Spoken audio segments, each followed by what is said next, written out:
مسافر منزل تیری قبر ہے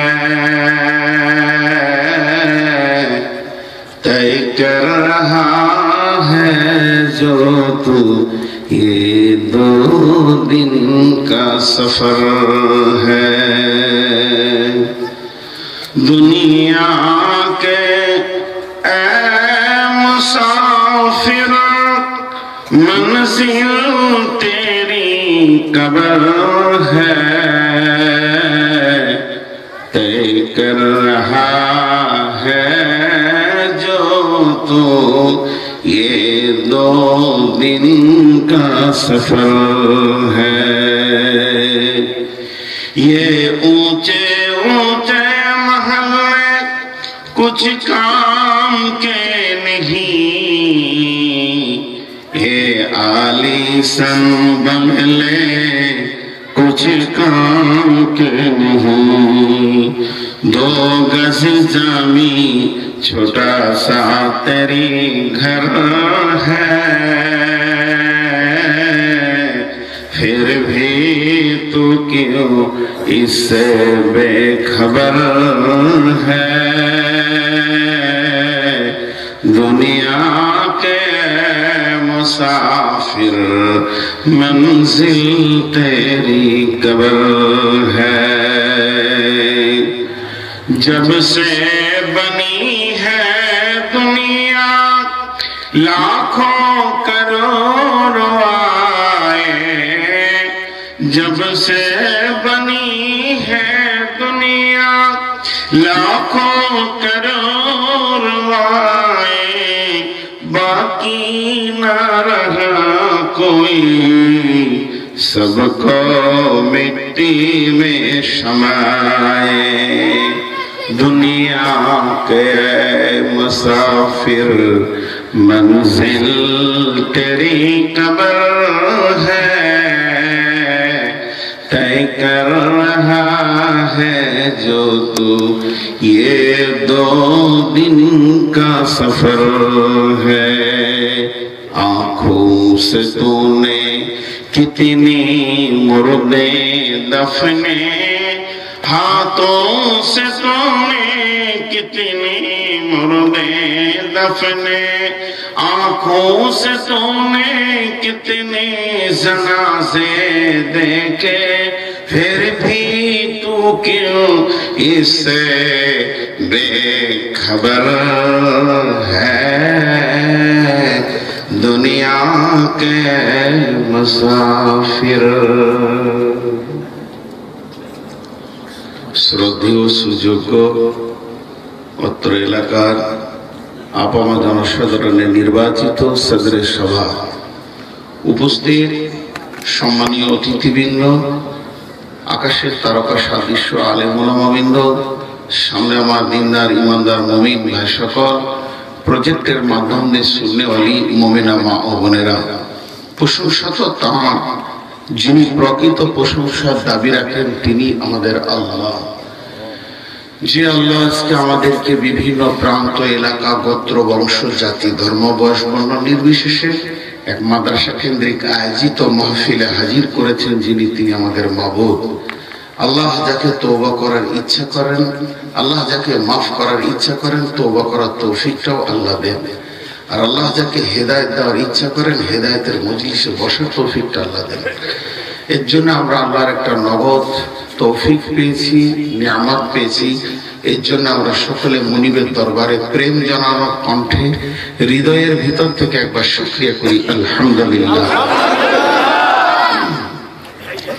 দরুদ ও সালাম বর্ষিত হোক সরকারে কায়নাত নবী দো জাহাঁ আখিরি পয়গম্বর নবী দো জাহাঁ নবী বাশির নবী নাজির ইমামুল আম্বিয়া সফিউল মুজলিমিন রাহমাতুল লিল আলামিন নবী মুদাসসির নবী মুজাম্মিল নবী আহমদ নবী মুহাম্মদ রাসূলুল্লাহ সাল্লাল্লাহু আলাইহি ওয়াসাল্লাম আল্লাহুম্মা আমিন আল্লাহুম্মা সাল্লি আলাইহি আল্লাহুম্মা বারিক আলাইহি মুহতারাম ভাইও আজিজো বুজুর্গো দোস্তো और মা बहनों আমি আপনাদের সামনে গ্রন্থ মুকুট আল কোরআন থেকে পরপর 3টি আয়াত তেলাওয়াত করেছি সূরা তওবা থেকে যেগুলোকে কেন্দ্রবিন্দুর মধ্যে রেখে খুব স্বল্প সময়ে কয়েকটি কথা বলে সমাপনী দিব বলে নিয়োগ করেছি। যদি আমার মাবুদ আমাকে তৌফিক দেন তো ওমা তৌফিকি ইল্লা বিল্লাহ। কিন্তু আমার প্রতিদিনের ন্যায় আমি সভাকে আমার মতো করে দিই। আমি আপনাদেরকে বক্তব্য শুরু করার আগে তিনটি কথা তিনজনকে বলবো। মা বোনদেরকে আগে বলবো যে মা বোন আপনারা কেমন ভাবে বসেছেন আমি দেখতে পেয়েছি না, তবে সাইকোলজিস্ট যেটা মনস্তত্ত্ববিদরা বলছে আপনারা গোল গোল করে বসবেন, কারণ ওরা গল্প ছাড়া থাকে না। বিধায় আমি একটা কথা বলছি, মুখটা কিছুক্ষণ বন্ধ রাখবেন, নিশ্চয়ই আপনি আজকে একটা কিছু পাবেন বলে আশা করছি। শুধু মুখ বন্ধ থাকলেই হবে আপনাদের। পুরুষদেরকে বলছি যে আপনি নিজের জায়গায় বসেন। নিজের জায়গা কোনটা? কোরআন বলছে তাফাসসাহু ফিল মাজালিসি ফাসাহু ইয়াফসাহিল্লাহু লাকুম। তুমি তোমার সামনের দিকে তাকিয়ে দেখো, তোমার জায়গাটা তুমি নিজে পুরা করো, পেছন জায়গা প্রশস্ত ছেড়ে দাও, আল্লাহ তোমার ইজ্জতকে বাড়াবে। অতএব সবাই নিজের নিজের এই আমলটা করবে। বিশেষ করে যারা চেয়ারে বসে আছেন, আপনার পেছনের লোক যদি নিচে থেকে চেয়ার নিয়ে আপনি একবার শেষ প্রান্তে চলে যাবেন, কারণ ওরা বুঝতে পারছে না যেহেতু আপনার চেয়ার না আছেন, চেয়ারটা নিয়ে একদম সাইডে চলে যাবে। আপনি চেয়ারটা নিয়ে নিচে বসেন, ক্যামেরাটাকে নিচে থেকে ট্যাকেল করেন, আর বাকি সব আপনার একটু আগেই বসে। আপনাদেরকে যে আমি বললাম তার আমলটা করে, জায়গা ছাড়ো আগে বাড়ো, নাম পাল্টাবে দাম বাড়বে। একজন দার্শনিক বলেছেন জায়গা ছাড়ো আগে বাড়ো। দেখেন আমি জায়গা ছেড়ে বিদেশে এসেছি, আমার নাম মুকিম নয়, আমার নাম মুসাফির। আর মুসাফিরের দাম কত বেড়েছে? ফরজ নামাজ হাফ করে দিয়েছি, অধিক কাজ হয়ে গেছে। আল্লাহ কত দাম বাড়ায়? জায়গা ছাড়ো আগে বাড়ো, নাম পাল্টাবে দাম বাড়বে। একটা মুরগির ডিম কত দাম আপনার পাড়া গ্রামে? 8 টাকা 10 টাকার দাম, কিন্তু প্লেনে খেতে গেলে 25 টাকা, এয়ারপোর্টে 75-80 টাকা। ওই যখন স্থানান্তরিত হয় তার মূল্য বাড়ে। আপনার একটু জায়গাটা ছাড়েন, একটু আগে বাড়েন। হিন্দিতে একটা কথা আছে, যারা হারকাত করো তো ইসমে বরকাত হয়, হারকাত মে বরকাত হয়। যত হিলাবে তত মজা হবে। জি ভাই, একটু আগে বাড়েন। মাশাআল্লাহ, জাযাকাল্লাহ। সকলে করে বলি আলহামদুলিল্লাহ। আমি মাইকের সাউন্ডটা ঠিক, আমার এই সাউন্ডটা হচ্ছে না। আপনি দেখেন একটু সাউন্ড বাড়া। আপনার মিউজিক আছে, আপনার এই বক্স কিন্তু ভালো বক্স নাই, ফ্যাট করে শব্দ হচ্ছে, কারণ আমার এটা প্রতিদিন। আমি আপনাদের সামনে একটা আয়াত যে 3টে পড়েছি সেটা কি কেন্দ্র করে কবিতাটা বলেছি, আল্লামা কবি ইকবালের কবিতা। তো কয়েকটি কথা বলবো, আর আজকের বক্তব্যটা বেশিরভাগ ফিলোসফির উপর হবে, দর্শনের উপর হবে। আর দর্শন প্রথমে বুঝতে একটু উল্টো লাগে, পরে আবার একটা সোজা হয়। অ্যাম্বুলেন্সের সামনে উল্টো লেখা থাকলে সোজা দেখা যায়। অ্যাম্বুলেন্সের সামনে উল্টো লেখা থাকে না, কেন থাকে উল্টো লেখা বলেন? ওর উল্টো লেখার উদ্দেশ্য হচ্ছে সামনে গাড়ি যখন লুকিং গ্লাসে দেখবে ওকে সোজা দেখবে। তো কিছু জিনিস আছে উল্টো দিয়ে সোজা বোঝানো যায় আর কি। তো যাই হোক, আমি আপনাদের সামনে একটা বড় সফর সম্পর্কে কথা বলবো, যে সফরের ব্যাপারে আল্লাহ তাবারক ওয়া তাআলা কোরআনে বারবার কথা বলেছেন, কিন্তু আমরা কোনোদিন খেয়াল করিনি। একজন হিন্দি দার্শনিক বলছে तुम जहां बैठे हो ये जगह आने के लिए आना नहीं बल्कि जाने के लिए आना है, अगर आने के लिए आना होता तो जगह ही नहीं मिलता। এই কথাটা অনেক তথ্যবহুল কথা বলেছেন উনি। আমার ভাষা, আমি যেটা বাংলা ভাষা বলছি এখন, এটা আমার মাতৃভাষা আর কি। আপনাদের জাতীয় কবি, আমি একই জেলার মানুষ, শুধু থানাটা একটু আগে পিছিয়ে। উনি পশ্চিমে আসানসোল থানা, আমি আউসগ্রাম থানা। তো আমার ভাষা কি আপনাদের বুঝতে অসুবিধা হচ্ছে? আমি আপনাদের এলাকায় প্রথম এসেছি, তো মানে আমিও সন্দেহের মধ্যে আছি যে আমার ভাষা আপনারা যদি বুঝতে না পারেন তা বকাটাই হলো, লাভ কোনো হলো না। তো আমরা কিছু জিনিস অঙ্কে ভুল করি, এমন কিছু জিনিস আছে চিরজীবন ভুল ভাষা বলি, তারপরেও ওটা ঠিক, তারপরেও ওটা ঠিক।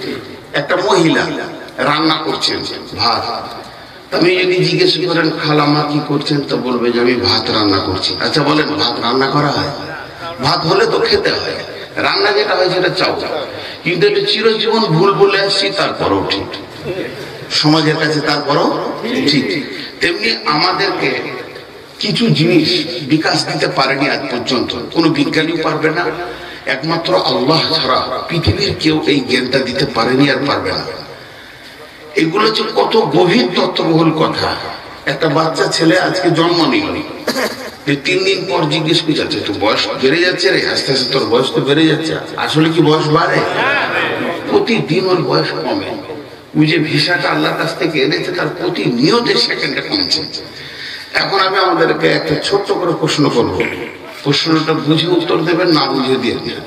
সেটা হচ্ছে, আপনারা আমরা স্টেজে আছি কয়েকজন, আপনারা নিচে আছেন, এবং আমার মনে হচ্ছে একটা মিলের চাতালা ধান শুকানো না, আমি একটা আইডিয়া করছি, আমি রাতে এসেছি তো মিলের চাতালে বসে আছে। এখন যদি আমি আপনাদেরকে প্রশ্ন করি আপনারা কি করছেন, এর উত্তর কি দেবেন? শুধু বসে আছি বলবেন না চুপ করে বসে আছি বলবেন? বকছি তো আমি, চুপ করে বসে আছি। তা এই উত্তরটা সকলের মুখ থেকে একবার শুনতে চাইছি। আমি প্রশ্ন রাখছি আপনাদের কাছে, আপনারা কি করছেন? দার্শনিকরা বলছে এই ভুলের কারণেই মানুষ আখিরাতের রাস্তা খুঁজে পেয়েছে না। একটা ছোট্ট উদাহরণ শোনেন, 700 জন যাত্রীকে নিয়ে বিমানটা যখন আন্তর্জাতিক এয়ারপোর্ট থেকে শাহজালাল থেকে উড়ান দিল, কজন যাত্রী বলো?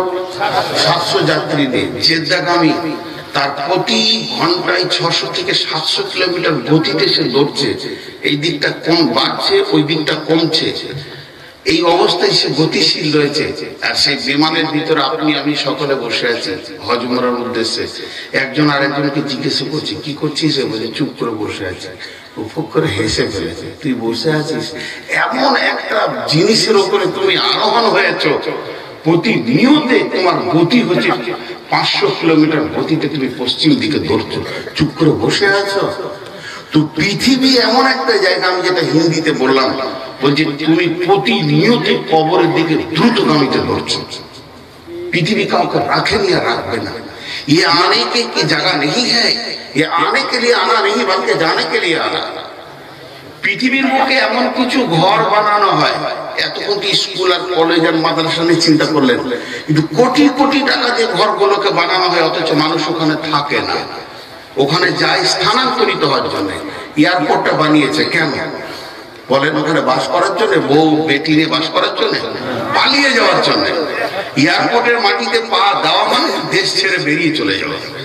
তো পৃথিবীতে কি এয়ারপোর্ট বানিয়েছে আল্লাহ, এখানে যে আসবে তাকে চলে যাবে। তোমার বাপ দাদা গেছে, তোমাকেও যেতে হবে, তুমি প্যাসেঞ্জার, খালি তোমার গাড়িটা আসবে, এই অপেক্ষায় আছে। তো এটা আমি হিন্দিতে বললাম, ये जगह आने के लिए आना नहीं बल्कि जाने के लिए आना। এই জায়গাটা আসার জন্য আসা হয়নি, বরং এখানে এসেছি যাওয়ার জন্য। अगर आने के लिए आना होता, যদি আসার জন্য আসাটা হতো তো জায়গা হি নাকি মিলতা। এখন নবী মুহাম্মদ সাল্লাল্লাহু আলাইহি ওয়াসাল্লাম থাকতেন, আদম থাকতেন, হুদ থাকতেন, সালেহ থাকতেন, আর কাউকে কেউ চলে যেতেন না, সকলের সঙ্গে দেখা হতো, পৃথিবীতে জায়গা পাওয়া যেত না। তো আমি একটা মহাসফরকে নিয়ে আপনাদের সঙ্গে কথা বলবো। আল্লাহ তাবারক ওয়া তাআলা কোরআনে বারবার এই ভাষাটা ব্যবহার করেছেন, তুরজাউন, ইউরজাউন, তুরজাউন, ইউরজাউন, সুম্মা ইলাইনা তুরজাউন, ইন্না ইলাইনা ইয়াবাহুম, সুম্মা ইন্না আলাইনা হিসাবাহুম। আমার কাছে ফিরে আসতেই হবে, তোমাদেরকে ফিরে যেতেই হবে, তোমাকে ফিরতেই হবে, তুমি ফিরে আসবে। তাহলে এবার একটা কথা আপনাদেরকে জিজ্ঞেস করি। আমার বাড়ি ভারতবর্ষের মধ্যে পশ্চিমবঙ্গ, ডব্লিউবি ওয়েস্ট বেঙ্গল। আমার বাড়ি হচ্ছে বর্ধমান জেলা আশুরাম থানা। আমি একজন গ্রামের মানুষ, আমার গ্রামের নাম পুয়া। এখন আমার সফরটা শুরু হয়েছে আমার পুবার থেকে।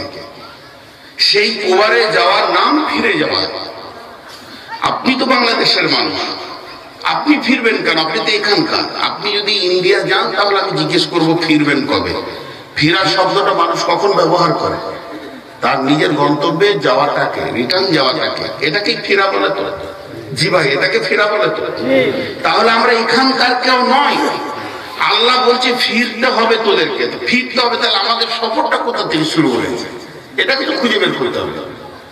আমরা কোথাকার, আমরা কোন জায়গার অবস্থানকারী, এখানে এসে আমরা বিলাসিতাই ভুলে গেছি। এবং গজ্জালি আলাইহির রাহমা এর উপর একটা সুন্দর উদাহরণ দিয়েছেন। কিন্তু মানুষ ভ্রমণ করে টোটাল কয়টা দেশ? 6টা দেশ। কয়টা বললাম? মুহাম্মদের সঙ্গে বলেন, কয়টা বললাম? বিসমিল্লাহির রহমানির রহিম। আলাস্তু বিরাব্বিকুম ক্বালু বালা প্রথম নম্বর দেশটার নাম আলামে আরওয়া, নাম্বার 2 আলামে আজসাম, নাম্বার 3 আলামে দুনিয়া, নাম্বার 4 আলামে বারজাখ, নাম্বার 5 আলামে ইয়াউমুল কিয়ামাহ, নাম্বার 6 আলামে আখিরাত। মানুষকে এই 6টা দেশে তাকে ভ্রমণ করতে হবে। এর ভিতরে 2টি দেশ অতিক্রম করে 3 নম্বর জায়গায় আমরা রয়েছি। আর আমাদের সামনে এখনো 3টি স্টপেজ রয়েছে, যেগুলোতে আপনার মন চাই চাই না চায়, আপনার কাজ গোছানো হোক চাই না হোক, যেদিন হুকুম আসবে সেদিন আপনাকে আমাকে চলে যেতে হবে। আল্লাহ 2টি আয়াতে 2টা প্রশ্ন করছেন, কেমন করে দেখেন, খুব ছোট ছোট করে। আম খুলিকু মিন গায়রি শাইইন আম হুমুল খালিকুন, আম খুলিকু মিন গায়রি শাইইন আম হুমুল খালিকুন, আম খুলিকু মিন গায়রি শাইইন আম হুমুল খালিকুন। তুমি কি তোমার স্রষ্টা, তুমি নিজে, তোমাকে কি কেউ বানানেওয়ালা আছে কি নাই? প্রশ্ন 2টি। তুমি কি তোমার নিজের স্রষ্টা নিজে, না তোমাকে কেউ বানানেওয়ালা আছে না নাই? যদি তুমি তোমার নিজের স্রষ্টা নিজে হও, তাহলে আসা এবং যাওয়ার ব্যাপারে তোমার স্বাধীনতা আছে, তোমার জন্য কোনো আমাল নাই। আর যদি তোমার পেছনে কেউ তোমাকে পাঠিয়ে রেখেছে, নিশ্চয়ই সে পাগল নয়, তোমাকে কাজ দিয়ে তারপরে পাঠিয়েছে। তাহলে তোমার আসা যাওয়ার ব্যাপারে তুমি স্বাধীন নও। তোমার মাবুদ তোমাকে ঠিক টাইমে পাঠিয়েছেন এবং ঠিক টাইম হলে সে তোমাকে উঠিয়ে নেবে। কথাটা বুঝতে অসুবিধা হলো আপনাদের? এই আয়াতটার উপরে ডিপলি কথা আরো আছে, চলে ওই সফরের দিকে ফিরে যাই। আলামে আরওয়া, এটা বাংলা মানে হচ্ছে আত্মা জগৎ। আলামে আরওয়া মানে আত্মা জগৎ। আলামে আজসাম মানে দেহ জগৎ। 2 নম্বরে আলামে আজসাম, দেহ জগৎ বলতে মায়ের পেট। এখানেও কিছুদিন আমাদেরকে স্ট্রে করতে হয়, থাকতে হয়। 3 নম্বর আলামে দুনিয়া, যেখানে বসে আছি এটার নাম দুনিয়া, এটা একটা জগৎ। 4 নম্বরে আলামে বারজাখ, সামনে রয়েছে কবর, আর সেই কবরে কিছুদিন থাকতে হবে। সব থেকে বেশি সময় কে কতদিন থাকবে এ ব্যাপারে কোনো দলিল পাওয়া যায়নি। তবে সব থেকে কম সময় যে লোকটি কবরে থাকবে, ওকে 40 বছর শুয়ে থাকতে হবে। এটা আল্লাহ তাবারাক ওয়া তাআলা সূরা জুমারের 2টি আয়াতকে কেন্দ্র করে মুফাসসিররা 40 বছর বলেছেন। ওয়া নুফিকা ফিস সূরি ফাসাইকা মান ফিস সামাওয়াতি ওয়া মান ফিল আরদি সুম্মা নুফিকা ফীহি উখরা ফাইদা হুম কিয়ামুন ইয়ানজুরুন ওয়া নুফিকা ফিস সূরি ফাসাইকা মান ফিস সামাওয়াতি ওয়া মান ফিল আরদি ইল্লা মান শাআল্লাহু সুম্মা নুফিকা ফীহি উখরা ফাইদা হুম কিয়ামুন ইয়ানজুরুন। যে সূরা ইসরাফিল পৃথিবীকে ধ্বংস করবে আর যে সূরা কবর থেকে তোলা হবে, এই 2টি সূরের মধ্যখানে ডিসটেন্স থাকবে 40 বছর। অতএব কবরে সব থেকে কম সময় যে ঘুমাবে, ওকে 40 বছর থাকতে হবে। সেটা আমাদের সামনেই রয়েছে স্টপেজটা। এরপরে রয়েছে আলামে ইয়াউমুল কিয়ামা, কিয়ামত আর আখিরাত দুইটি আলাদা জিনিস। কিয়ামত আলাদা জিনিস, আখিরাত আলাদা জিনিস। কিয়ামত কাকে বলে? একটা আসামিকে কাঠগড়ায় যতক্ষণ দাঁড় করিয়ে রাখা হয় সেটা তার জন্য কিয়ামত। আর যখন ফায়সালা হয়ে যায় বেকসুর খালাস কিংবা 6 মাস 2 বছরের জেল, এটা হলো তার আখিরাত। তাহলে বিচারের দিনটা কিয়ামত আর ভোগের দিনটা হলো আখিরাত। সেই কিয়ামতের দিন এখানেও আমাদেরকে হাজির হতে হবে। আর 6 নম্বর স্টপেজের নাম আখিরাত। আখিরাতের দুটি গ্রুপ রয়েছে। 1 নম্বর ফাআম্মা মান তাগা ওয়া আসারাল হায়াতাদ দুনিয়া ফাইন্নাল জাহিমা হিয়াল মাওয়া, কঠিন জাহান্নাম। ওয়া আম্মা মান খাফা মাকামা রাব্বিহি ওয়া নাহান নাফসা আনিল হাওয়া ফাইন্নাল জান্নাতা হিয়াল মাওয়া। আর একটা রয়েছে চিরসুখ জান্নাত। বুঝে আসলো? জি ভাই একবার হ্যাঁ না বলেন। না আমার ভাষা আবার জড়িয়ে গেছে না। ওরা দাঁড়িয়ে কেন? বসো বাদাব বানাসি বেয়াদব বেনাসি, বেয়াদবদের নসিব খারাপ। বসো আমাকে দাঁড়িয়ে চেয়ারের পেছনে লোক বসলে উঠাবে কথা মানব, চেয়ারের পেছনে লোক বসলে উঠাবে। এই সফরটা টোটাল কমপ্লিট করতে গেলে 6 দুগুণে 12 ঘন্টা লাগবে। আমি আপনাদেরকে শর্টে সমস্ত কোরআনের আয়াতগুলো দিয়ে বলছি। আর দুটা মজা দেখেন। আরেকবার এটাকে কি করি, রিনিউয়াল করে নিন। কি মজা দেখেন। আলামে আরো 8টা জগৎ, এর শুরু আছে। একদিন শুরু হয়েছে আদমকে দিয়ে হয়েছে, এর শেষও আছে। এর শুরু আছে, একদিন শেষ। 8টাটা চলে আসবে ওখান থেকে, শেষ হয়ে যাবে। আলামে আজসাম মায়ের পেট, এর শুরু আছে, শেষ আছে। আপনার মোবাইলের পেছনে লাইটটা বন্ধ করেন, আমি ওটা নিতে পারি না, আমার মাথায় ব্যথা উঠে যাবে। ঠিক এখনই গরম হয়ে গেল শরীরটা। আলামে আরো শুরু আছে, শেষও আছে। আলামে আজসাম মায়ের পেট, এর শুরু আছে, এর শেষও আছে। আলামে দুনিয়া একদিন শুরু হয়েছে, একদিন সুর ফুঁকে ধ্বংস করে দেয়া হবে, শেষ হয়ে যাবে। আলামে বারজাখ একদিন একটা লোককে দিয়ে কবর শুরু হয়েছে, যেদিন সুর ফুঁকা হবে সব কবর থেকে উঠে যাবে। ওয়াইদাল কুবুর বুসিরাত, একটাও বাচ্চা পর্যন্ত পড়ে থাকবে না, এরও শেষ হয়ে যাবে। আলামে ইয়াউমুল কিয়ামা, একদিন কিয়ামতের বিচার শুরু হবে, একদিন ওটা শেষ হয়ে যাবে।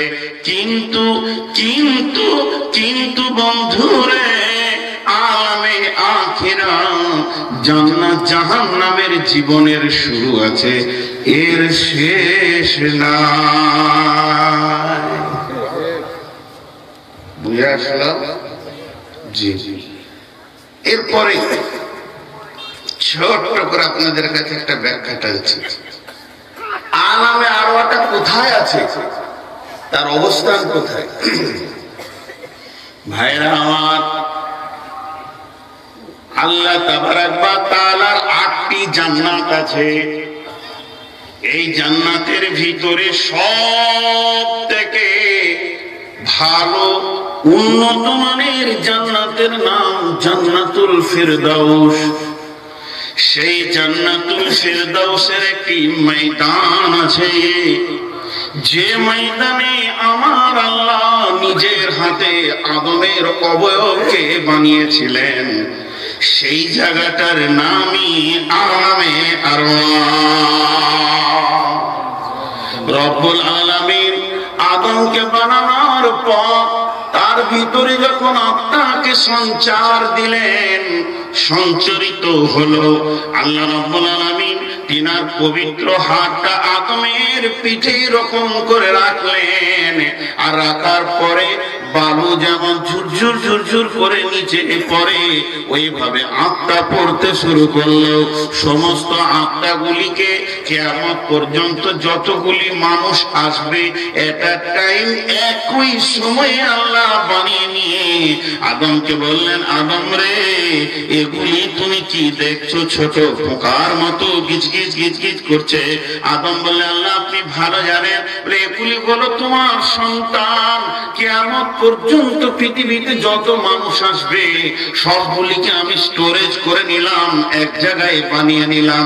যে সালে, যে মাসে, যে বছরে যার পৃথিবীতে যাওয়ার প্রয়োজন হবে আমি ঠিক তাকে সেই টাইমে ডেলিভারি দেব।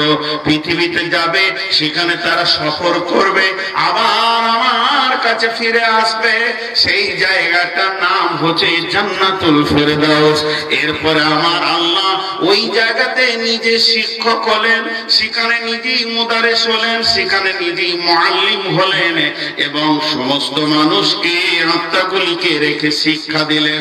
শিক্ষাটা কি দিলেন?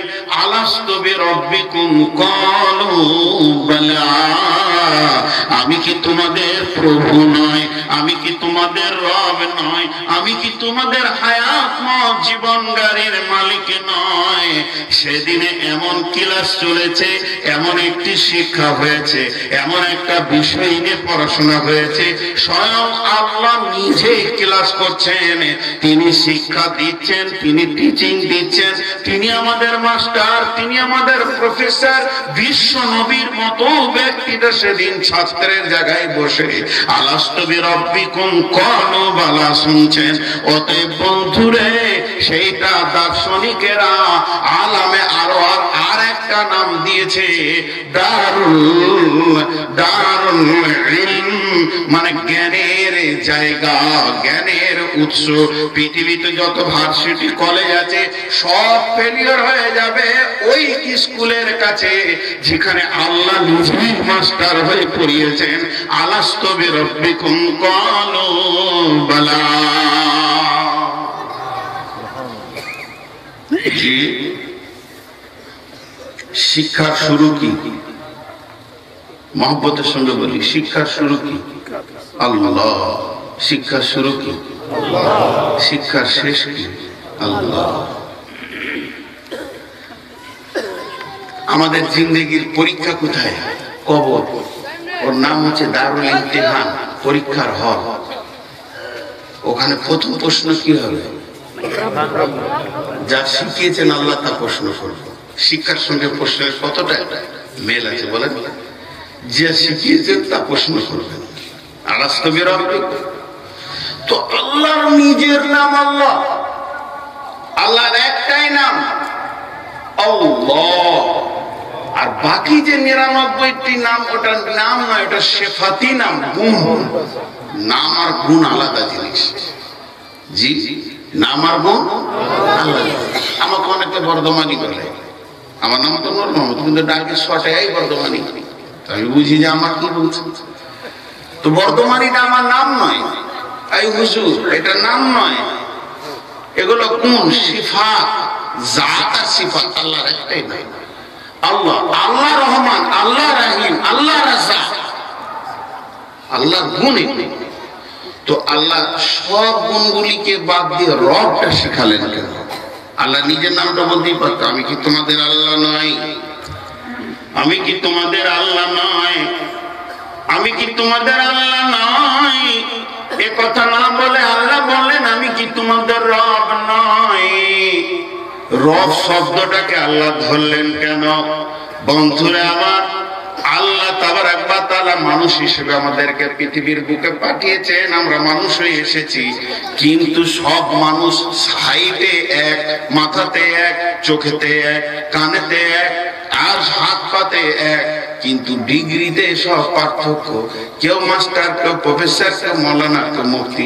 মানে গুণের দিক থেকে মানুষের পরিচয়ের বিকাশটা বেশি ফুটে ওঠে। আল্লাহ তাবারাক ওয়া তাআলা এর জন্য কোরআনে নিজের নামে আল্লাহ নামে একটা সূরা দেননি, বরং আল্লাহর বিকাশটা দিয়েছেন সূরা রহমান দিয়ে। সূরাতুর রহমান গুণের উপর দিয়ে বান্দার কাছে পরিচয় নিতে চেয়েছে। অতএব বন্ধুরে, যখন মানুষ তার গুণের বিকাশ দিতে পারবে, সমাজে সে তখন প্রতিষ্ঠিতের জায়গার চেয়ারটা পাবে। তো আল্লাহ তাবারাক ওয়া তাআলা বলতে চাইছেন, আমি কি তোদের রব নয়? তবে রবটা কেন বললেন এতগুলি নাম বাদ দিয়ে? তার মানে রবের ভিতরে একটা বিরাট বড় অংশ ঢুকে রয়েছে। আজ পর্যন্ত পৃথিবীর বুকে কোন মুফতি, কোন মুহাদ্দিস, কোন আলিম, কোন হাফিজ, কোন কারি, কোন মুফাসসির পর্যন্ত রবের তরজমা করতে পারেনি রব শব্দের অর্থ কি। এবার ফার্সিতে বলে পরওয়ারদিগার, উর্দুতে বলে, হিন্দিতে বলে পাল্লেওয়ালা, আমরা বাংলায় বলি পাল্লেওয়ালা। রব মানে পাল্লেওয়ালা। কিন্তু একজন দার্শনিক সামান্য অনুসূচনা আনতে পেরেছেন, সামান্যতম খবর দিতে পেরেছেন। রব কাকে বলে? যিনি অনস্তিত্ব থেকে অস্তিত্ব দিয়ে আনুপাতিক হারে যিনি চাহিদা মেটান, তিনি আমাদের রব। একজন দার্শনিক হালকা দিয়েছেন, অনস্তিত্ব থেকে অস্তিত্ব দিয়ে আনুপাতিক হারে যিনি আমাদের চাহিদা মেটান, তিনি আমাদের। এই গভীর রাত্রিতে একজন কাঁদছে, বিপদ হয়েছে, একজন আনন্দে উৎফুল্লিত হয়েছে, একজনের অভাব আছে, একজন সচ্ছলতা আছে, সবাই একসঙ্গে ডাকবে, যিনি একই সঙ্গে জবাব দিতে পারেন, তিনি। মজার কথা দেখেন, একটা উদাহরণ দিই। একটা বড় দস্তরখানা খাঞ্চাতে 25টা ফল দেওয়া হলো। কয়টা বললাম? একজন আম খেলো, একজন জাম খেলো, একজন পেয়ারা খেলো, আর একজন মৌসুম্বি খেলো, একজন মালটা খেলো, একজন আপেল খেলো, একজন আঙ্গুর খেলো। যে আম খেলো সে কি আপেলের স্বাদ পেল? যে আপেল খেলো সে আঙ্গুরের স্বাদ পেল? কিন্তু 25টা ফলকে মেশিনে ভরে রস বার করে জুস করা হয়েছে। এক চামচ যে খেলো তার কোনটা বাদ গেল? তার কোন ফলটা বাদ গেল? তো আল্লাহর যত গুণ আছে, কেউ যদি ডাকে আল্লাহকে ইয়া রহমান, আরেকজন ডাকে ইয়া রহিম, আরেকজন ডাকে ইয়া রাজ্জাক, আরেকজন ডাকছে কোন গ্রামে ইয়া সালাম, আরেকজন ডাকছে ইয়া হাফিজ। আল্লাহর যে কোনো নাম ধরে ডাকবে, সে একটা নাম ধরে ডাকলো। কিন্তু কেউ যদি বলে রব্বানা, সমস্ত নামের ভিতরে যে গুণ আছে, একা রবটার ভিতরে এতগুলি আছে। এর জন্য আল্লাহ রব দিয়ে পরিচয়টা দিলেন। আর কোরআনের ভিতরে যত জায়গায় আল্লাহর কাছে চাওয়ার কথা আল্লাহ বলেছেন, রব শব্দ দিয়ে আল্লাহ ব্যবহার করেছেন। রব্বানা ফাগফির লানা যুনুবানা, রব্বানা আতমিম লানা নূরানা। তার মানে তোমার সুখ হোক, দুঃখ হোক, অভাব হোক, সচ্ছলতা হোক, বিপদ হোক, সমস্ত চাহিদা যে মেটাতে পারেন, তিনি আমাদের রব। এর জন্য আমার আল্লাহ প্রথমেই বললেন আলাস্তু বিরাব্বিকুম, আমি কি তোমাদের প্রভু নয়? এবার রবের মানেটা এইরকম করে নিয়ে চলে আসেন, যা বান্দা দুনিয়াতে যা, আমি কি তোদের চাহিদা মেটানে ভালো নয়? আমরা বললাম হ্যাঁ, কিন্তু পৃথিবীতে এসে দেখছি আমরা আল্লাহর কাছে কেউ নাই। কেউ দরগাতে, কেউ খাজা বাবাতে, কেউ দাদা বাবাতে, কেউ মূর্তিতে, কেউ পাথরেতে। আল্লাহকে দেখে আর শান্তি পাওয়া যেছে না। কেউ পৃথিবীকে মাবুদ বানিয়েছে, কেউ টাকাকে, কেউ পয়সাকে, কেউ নিজের নাশকে মাবুদ বানিয়েছে, আল্লাহর ভরসা ছেড়ে দিয়েছে। অথচ আমার আল্লাহ বলছেন ওয়ালা রাব্বিহিম ইয়াতাওয়াক্কালুন, পৃথিবীতে সমস্তটা তুই পার কর রবের উপরে তাওয়াক্কা করে, ভয় করে, ভরসা করে। যেহেতু তোর সামনে পরীক্ষা রয়েছে, মান রব্বুকা, যতক্ষণ পর্যন্ত রব নিয়ে স্টাডি না করবি, ততক্ষণ পর্যন্ত পরীক্ষার কোশ্চেনের অ্যানসার দিতে পারবি না। বন্ধুরা আমার, এর জন্য আল্লাহ তাবারাক ওয়া তাআলা আলামে আরওয়াটা বানালেন কেন, এবং সেখানে আমাদেরকে ট্রেনিং দিলেন কিসে? আলাস্তু বিরাব্বিকুম ক্বালু বালা। জি, আরেকটা ভেজাল দেখেন, আলামে আরওয়াতে কোন আমল ছিল? আমল নামাজ রোজা করতে হবে, আমলও ছিল না, নেকিও ছিল না, গুনাহও ছিল না। মায়ের পেটে কোন আমল আছে? নেকিও নাই, গুনাহও নাই। কবরে কোন আমল আছে? নেকিও নাই, গুনাহও নাই। কিয়ামতের মাঠে কোন আমল আছে? নেকিও নাই, গুনাহও নাই। জান্নাত জাহান্নামে আমল নাই, নেকি নাই, গুনাহ নাই। যত ভেজাল থাকে যত ভেজাল এখানে আমল আছে, নেকি আছে, গুনাহ সব স্টোর হয়ে আছে। তাহলে দেহ জগৎ এক স্তরে নিচে নেমে আসে। দেহ জগৎটা কেন? এখন আপনাদেরকে একটা জিজ্ঞেস করবো, বুঝে উত্তর দেন, না বুঝে দেবেন। সন্তান কে দেন? মহব্বতের সঙ্গে বলেন, চিল্লাতে হবে না। সন্তান কে দেন? ভেজাল লাগবে, এখনই বলবেন তাহলে কি করে কি। এক হুজুর, আপনাদের আজকে একটা ছেলে পাগড়ি পেল, তো উনি একটা ছেলে হাফিজ হলে তার কি লাভ আছে বর্ণনা করেছেন। খুব সুর করে বলেছেন যে হাফিজের মা বাপকে কিয়ামতের মাঠে মতির মিম্বারে বসানো হবে, নূরের তাজ দেওয়া হবে। এক যুবক বসেছিল সামনে, উঠে বলছে, হুজুর 500 টাকা দিয়ে বলছে, হুজুর এটা মাদ্রাসায় দেন, আমার জন্য দোয়া করেন যেন আল্লাহ আমাকে একটা মেধা ভালো সুসন্তান দেন, আমি হাফেজ বানাবো। উনি খুব দোয়া করেছেন। পরের বছর আবার একই জায়গাতে উনি সবাই এসছেন। তখন ওই ছেলে বলছে, হুজুর আপনার বায়ান শুরু করার আগে আমার খবর নেন, আমার কোনো সন্তান হয় নাই। কিন্তু খুব বিপদে পড়ে গেছে যে ভাই এত দোয়া করলাম, শেষ কাজে সন্তান হলো না। জি, তো বলছে শুনো শুনো, কাছে এসো, দেখি তোমার কোনো অসুখ আছে কিনা। এসো, বিয়ে কোথা করেছো? বলছে বিয়ে করিনি। হাসছেন কেন? সন্তান তো আল্লাহ দেয়, আবার এই ভেজালে যাবো কেন? এটাই তো আমার প্রশ্ন। আমি এটা আপনাদেরকে উদাহরণ দিলাম মাত্র। বিয়ে করো, নারী পুরুষ এক জায়গায় এসো, দুইজনের প্রেমে আবদ্ধ হয়ে ক্রস দিয়ে তুমি শুক্রাণুকে মহিলার পেটে পৌঁছিয়ে দিয়ে ডিম্বাণুর কাছে পৌঁছিয়ে দাও। তারপর আস্তে আস্তে তুমি সন্তানের অপেক্ষা করো। তুমি আব্বা হবে, তোমার সন্তান সন্ততি হবে, ছেলে হোক মেয়ে হোক, তুমি অপেক্ষা করো। তাহলে আল্লাহ সন্তান যদি দেন, আল্লাহ সন্তান যদি নাই তিনি দেন, তাহলে এই প্রসেসিংটা কেন আসলো? সন্তান কে দেন?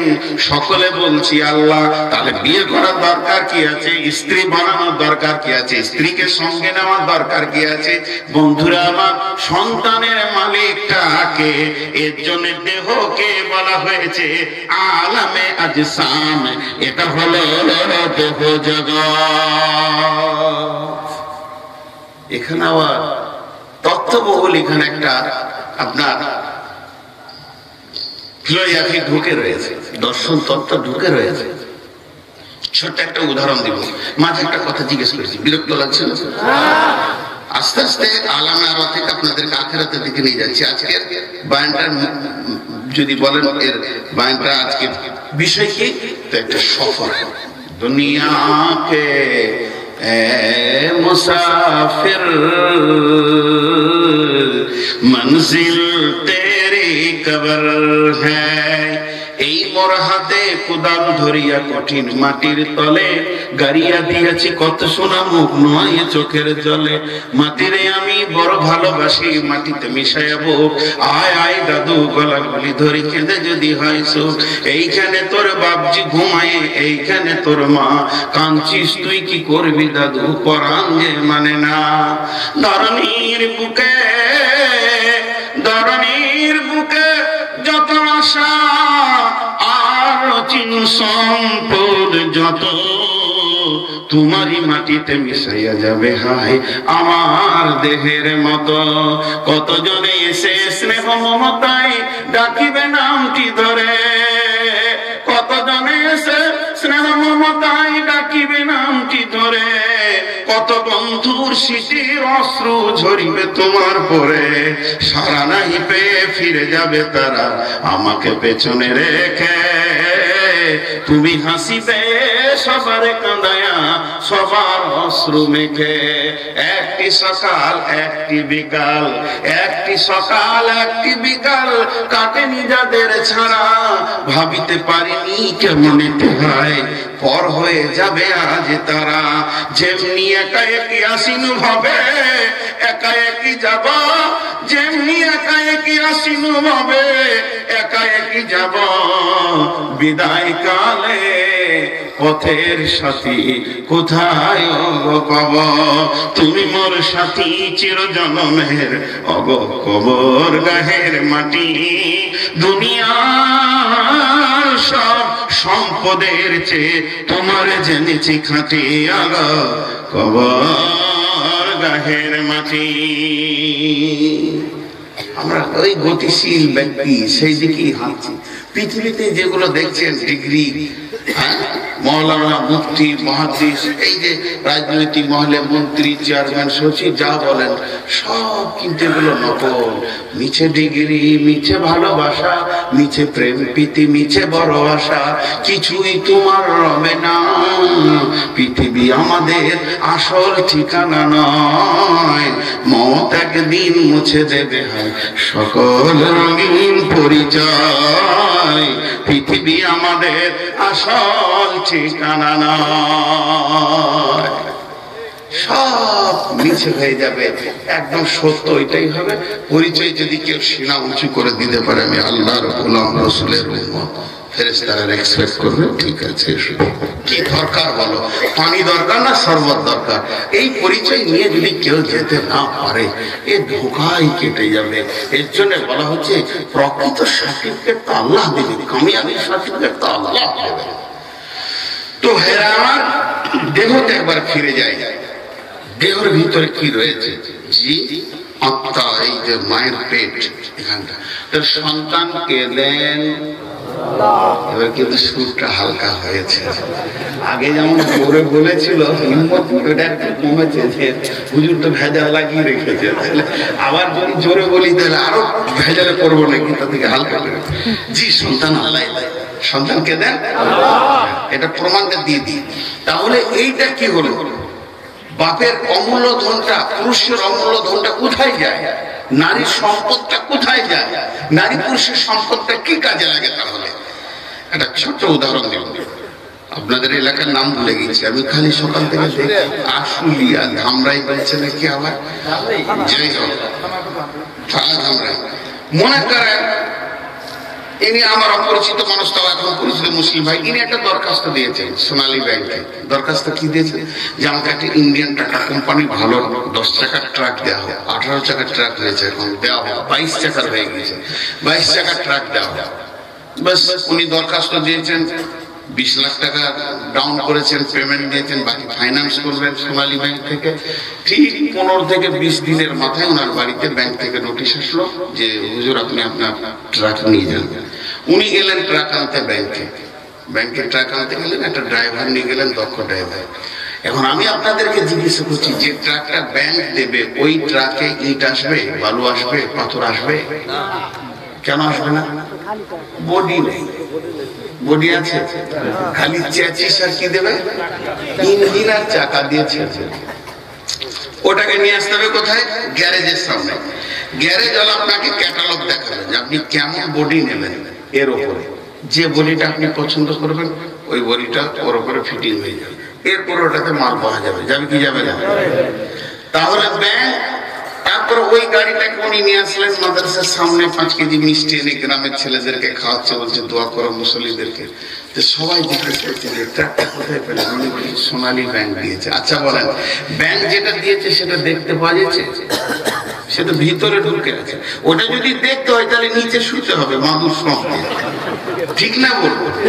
ব্যাংক যেটা দিয়েছে সেটা পুরোপুরি ঢাকা গেছে, তারপরও যেটা মানুষ চোখে দেখছে, মানুষের চোখে এসে যেটা প্রতিচ্ছবি দিচ্ছে সেটা কিন্তু দিয়েছে গ্যারেজ। ওনার বলা উচিত যেটা গ্যারেজ দিয়েছে, কিন্তু উনি কি বলছেন? ব্যাংক দিয়েছে। কোন ব্যাংক? সোনালী ব্যাংক। কেন এই কথাটা বলার কারণ হচ্ছে ওই গাড়িটার ফাইন্যান্স, ওই গাড়িটার রোড ট্যাক্স, ওই গাড়িটার আপনার কিনা ইন্স্যুরেন্স সমস্ত সোনালী ব্যাংকের সঙ্গে কানেক্ট আছে, ব্লু বুক কানেক্ট আছে। এর জন্য ওনাকে বারবার ওই কথাই বলতে হবে, এই গাড়িটা অ্যাক্সিডেন্ট হবে, গাড়িটার আপনার কিনা কিস্তি দিতে হবে, এর ফাইন্যান্স, এর কিস্তি সমস্ত কিছু ব্যাংকের সঙ্গে আছে। এর জন্য বলতে হবে সোনালী ব্যাংক আমাকে দিয়েছে, আমি এটা ব্যবসা করে করে করে করে তার কিস্তিটা পরিশোধ করে এনওসি যেদিন পেয়ে যাব সেদিন আমি জানবো যে আমার গাড়িটা পুরো ক্লিয়ার হয়ে গেল। বন্ধুরা আমার, সন্তানকে দেন সন্তান দেন আল্লাহ। এবার এটা প্রমাণ কি? এর প্রমাণ হচ্ছে মা আর আব্বার দুইজনের ক্রসে নারী পুরুষের যে সম্পর্কটা এক জায়গায় গিয়ে শুক্রাণুর সঙ্গে মিলে যে পুতুলটা তৈরি হয়, এটাতে দেহটা তৈরি হয়, এটা পুতুলটা তৈরি হয়। কিন্তু বন্ধুরে, এই পুতুলটা চলা উঠা বলার ক্ষমতা হবে না যতক্ষণ পর্যন্ত বিশ্ব ব্যাংক আলামে আরওয়া থেকে ওর ভিতরে আত্মাটা না দেবে। এই আত্মাটাই মানুষ, দেহটা মানুষ নয়, এটা হলো মানব দেহ। নূর মোহাম্মদ আমার দেহের নাম নয়, আমার আত্মার নাম। কারণ আল্লাহ নবী বলেছেন, মান তাশাবাহা বিকাউমিন ফাহুয়া মিনহুম, যে যে কওমকে অনুকরণ করে পৃথিবীতে চলবে, কিয়ামতের মাঠে তাকে ইহুদি নাসারার দলে তোলা হবে। কিন্তু মাটির দেহ মাটিতেই ধ্বংস হয়ে যায়, এ দেহ কিয়ামতের মাঠে উঠবে না। এর জন্য দার্শনিকেরা বলছে, আত্মা এসেছে আল্লাহর কাছে, আত্মা ফিরে যাবে আল্লাহর কাছে, আত্মাকে জবাব দিতে হবে আল্লাহর কাছে। আত্মার খাবার আছে আল্লাহর জিকিরে, আত্মার রোগ হলে ওষুধ আছে আল্লাহর জিকিরে। আত্মা এসেছে আল্লাহর কাছ থেকে, আত্মা ফিরে যাবে আল্লাহর কাছে, আত্মার ওষুধ আছে আল্লাহর জিকিরে, আত্মার খাবার আছে আল্লাহর জিকিরে। দেহ তৈরি হয়েছে মাটি থেকে, দেহ ধ্বংস হবে মাটিতে। দেহের খাবার আছে মাটিতে, দেহের ওষুধ আছে মাটিতে। দেহ তৈরি হয়েছে মাটি থেকে, দেহ ধ্বংস হবে মাটিতে। দেহের খাবার আছে মাটিতে, দেহের ওষুধ আছে মাটিতে। আত্মার দেহ এক জায়গায় করা হয়েছে। আজরাইল যেদিন আপনাকে আমাকে পৃথিবী সফর শেষ করে নিয়ে যাবে, সেদিন কিন্তু বন্ধুরে দেহের কোনো কম নিয়ে যাবে না। সামান্য রক্ত নেবে না, চোখ নেবে না, চুল নেবে না, সামান্য এক ফোঁটা রক্ত নেবে না, কলিজা নেবে না। আজরাইলের দেহের সঙ্গে কোনো সম্পর্ক নাই। আজরাইল এসে আত্মার সঙ্গে কথা বলবে, ইয়া আইয়াতুহান নাফসুল মুতমাইন্না, হে আত্মা, তোমাকে পাঠানো হয়েছে, তুমি এসেছো সেই জান্নাত থেকে। ইরজি'i ইলা রাব্বিকি রাজিয়াতাম মারজিয়া, তুমি ফিরে চলো তোমার রবের দিকে, তোমাকে ফিরে যেতে হবে। হিসাব তোমাকেই লাগবে, দেহটা গাড়ি মাত্র, এর কোনো হিসাব তোমাকে লাগবে না। চলো তোমাকে ফিরে যেতে হবে। অতএব বন্ধুরে, মা বাপের ক্রসে পুতুলটা তৈরি হয়, বডিটা তৈরি হয়, আত্মা এসে পুতুলটাকে সঞ্চারিত করে। অতএব দার্শনিকেরা বলেছেন, আত্মা প্রথমে পুতুলটাকে এসে মৃত দেখে, আবার যেদিন ছেড়ে চলে যায় সেদিন মৃত অবস্থায় দেখে চলে যায়। কথাটা বোঝাতে পারলাম আপনাদেরকে? যদি বুঝতে পেরেছেন তো হ্যাঁ বলেন। এবার মেন সাবজেক্ট হচ্ছে আত্মা। দেহ, দেহ মাটি থেকে তৈরি হয়েছে, মাটিতে ধ্বংস হবে। দেহ মাটিতেই শেষ হয়ে যাবে। আর আত্মা এসেছে আল্লাহর কাছ থেকে, সেই আত্মা এসে দেহকে সঞ্চার দিয়েছে। আমার বাড়ি ভারত, আমাকে 1 বছরের আমার ভিসা দিয়েছে আপনার দেশের রাষ্ট্রদূত, হাই কমিশনার। আমি 1 বছরের ভিসা পেয়েছি, কিন্তু উনি লিখে দিয়েছেন প্রতিটি জার্নিতে 60 দিন। আমি একবার ঢুকলে 60 দিন থাকতে পারবো। তাহলে 7 দিন পরে আমাকে বেরিয়ে যেতে হবে। আমি যেদিন ঢুকেছি সেদিন থেকে আমার প্রতিটি একটা দিন কমছে, প্রতিদিন একটা দিন কমছে। আমি ঢোকার পর একটা গাড়ি এনেছি 4 চাকা। গাড়িটা আমার নয়, আমার বাবারও নয়, এটা বাংলাদেশের গাড়ি। আমি এই গাড়ির সঙ্গে আমার একটা কন্ট্যাক্ট আছে। সে আমার সঙ্গে 1 মাস থাকবে, 1.5 মাস থাকবে, 2 মাস থাকবে। সে আমাকে নিয়ে ঢাকা আসবে, আর টাঙ্গাইল আসবে, ধামরাই আসবে। সে আমাকে নিয়ে নারায়ণগঞ্জ যাবে, কুমিল্লা যাবে, আর কোথাও যাবে। যেদিন আমার সময় শেষ হবে, এই গাড়ি এই বাংলাদেশেই থাকবে। আমি বিমানে উঠে আমার দেশে চলে যাবে। ঠিক আত্মার অবস্থান তাই। আত্মা আসে আল্লাহর কাছ থেকে। দেহ নামে গাড়িটা মায়ের পেটে সে নেয়, নিয়ে এই গাড়িকে নিয়ে সে পৃথিবী নামে জগতে ব্যবহার করে। এই গাড়িকে নিয়ে সংসার, এই গাড়িকে নিয়ে স্কুল, মাস্টার, অমুক তসুক সব কিছুর অভিনয় যেদিন শেষ হবে, পৃথিবীর গাড়ি পৃথিবীতে থেকে যাবে। যে এসেছিল, যাকে পাঠানো হয়েছিল ভিসা দিয়ে, সে রিটার্ন ফিরে চলে যাবে। তারপর তাকে হিসাব লাগবে। কথা বোঝাতে পারলাম? তো এর নাম হলো দেহ জগৎ। এবার হলো দুনিয়া। 2টা জগৎ ক্লিয়ার করলাম। একটা হলো আলামে আরওয়া, দ্বিতীয় হলো দেহ জগৎ মায়ের পেটে। 3 নম্বর হচ্ছে দুনিয়া। মুঝে পীনে কা শौक नहीं, पीता हूँ मैं गम भुलाने को। আপনারা আপনারা ভাবলেন হয়তো কবিতা বলল, এটা হিন্দি বইয়ের গান, হিন্দি সিনেমার গান না। মদের বোতলটা হাতে নিয়ে কি বলছে, মুঝে पीने का शौक नहीं, पीता हूँ मैं गम भुलाने को। এই জিনিস আমাকে তো খেতে ইচ্ছা যায় না, কিন্তু খেয়েছি অত্যন্ত টেনশন কাটানোর জন্য। জি, এদের টেনশন কাটবে না বাড়বে। শেখ সাদি আলাইহির রহমা বলছে, একটা ছাত্র দৌড়ে এসে শিক্ষককে বলছে, হুজুর রাস্তায় একটা নতুন জিনিস দেখলাম। কি দেখলে বাবা? বলে একটা লোক মদ খেয়ে বেহুশ হয়ে পড়ে আছে। ঠিক বলেছে না? বল, মদ খেয়ে বেহুশ হয়ে পড়ে আছে। ওর ওস্তাদ হালকা করে মহব্বতের গালে একটা থাপ্পড় মেরে দিয়ে বলছে, বেটা এমন বলো না, বরং বলো বেহুশ হয়ে মদ খেয়ে পড়ে আছে। কোনটা ঠিক? মদ খেয়ে বেহুশ হয়েছে না বেহুশ হয়ে খেয়েছে? বাপজি হে হে উজি কি মাল তুমি হাতে নিলে কেন? দেখে বলছে আমি খাই। পৃথিবীর বুকে একটা নেশা আছে, হাজি গাজী মৌলবি মৌলানা মুহাদ্দিস বক্তা সবাই খায়। জি না, সবাই খায়, 100 খায়। আর ওই নেশাটা সম্পর্কে শেখ সাদি বলছে, পৃথিবীর যত জঘন্যতম নেশা আছে, সকালে মন ট্রান্সলি খেলে সন্ধ্যায় নেশা কাটবে, সন্ধ্যায় যদি কেউ হিরোইন খায় সকালে নেশা কাটবে, ইনজেকশনের মাধ্যমে নেশা হয় 2 ঘন্টা 10 ঘন্টা পরে কাটবে। কিন্তু এমন একটা নেশা আছে মওতের আগে পর্যন্ত কাটবে না। ওই নেশা কাটার একটাই রাস্তা, আজরাইল আসবে, নেশা কাটবে। বলেন জি, বলেছেন অনেকটা, নম্বর 100 পাবেন যতটা বলেছেন। জি, এতক্ষণ হলো পৃথিবীর নেশা, দুনিয়ার মহব্বতের নেশা, এটা সবারই আছে, একটু পরে আসছে। এর জন্য আল্লাহ বলছেন, বিসমিল্লাহির রহমানির রহিম, ইয়া আইয়ুহাল্লাযীনা আমানু মা লাকুম। আল্লাহ প্রশ্ন করেছেন কিন্তু এখানে, একটা ডাক্তারখানায় যখন রোগী যায় তাহলে এরকম হাতটা এখানে দেয়, ডাক্তার প্রথম ভাষা কি বেরোয়, কি হয়েছে, কি হয়েছে, তুই টাল খেয়েছো কেন, কি হয়েছে, প্রচন্ড শরীর খারাপ। তো আল্লাহ বলছেন, ইয়া আইয়ুহাল্লাযীনা আমানু, হে ঈমানদারেরা, ও মুমিনের দল, কাফির বেঈমানকে আল্লাহ বলেননি, মুশরিককে বলেননি, আপনাকে আমাকে বলছেন।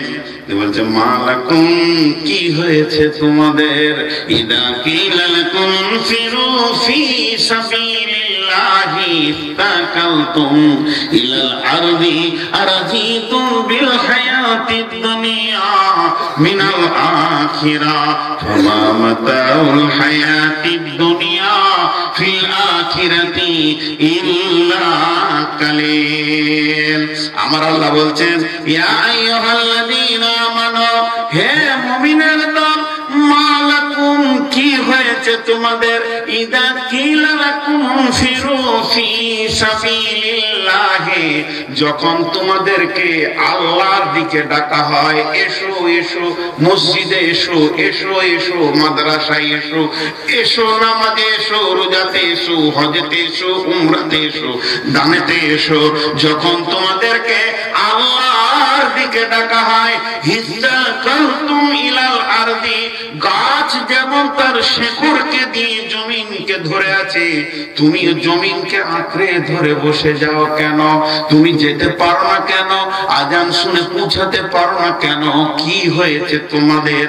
ইদা কিলা লাকুম ফিরু ফি সাবিলিল্লাহি তাকালতুম ইলাল আরদি আরাজিতুম বিল হায়াতিদ দুনিয়া, আরাজিতুম, তোমরা কি রাজি আছো, বিল হায়াতিদ দুনিয়া, এই পৃথিবীটাকে নিয়ে রাজি হয়ে গেছো, ফামা মাতাউল হায়াতিদ দুনিয়া, দুনিয়ার যত সম্পদ আছে যদি এক জায়গায় জমা করে দাও, ফিল আখিরাতি ইল্লা কালিল, আখিরাতের তুলনায় সামান্য কিঞ্চিত এতগুলো সম্পদকে পায়ে ঠেলে দিয়ে তোমরা যে দুনিয়া ছাড়তে হবে একই নিয়ে কেন এত পাগল হয়েছো?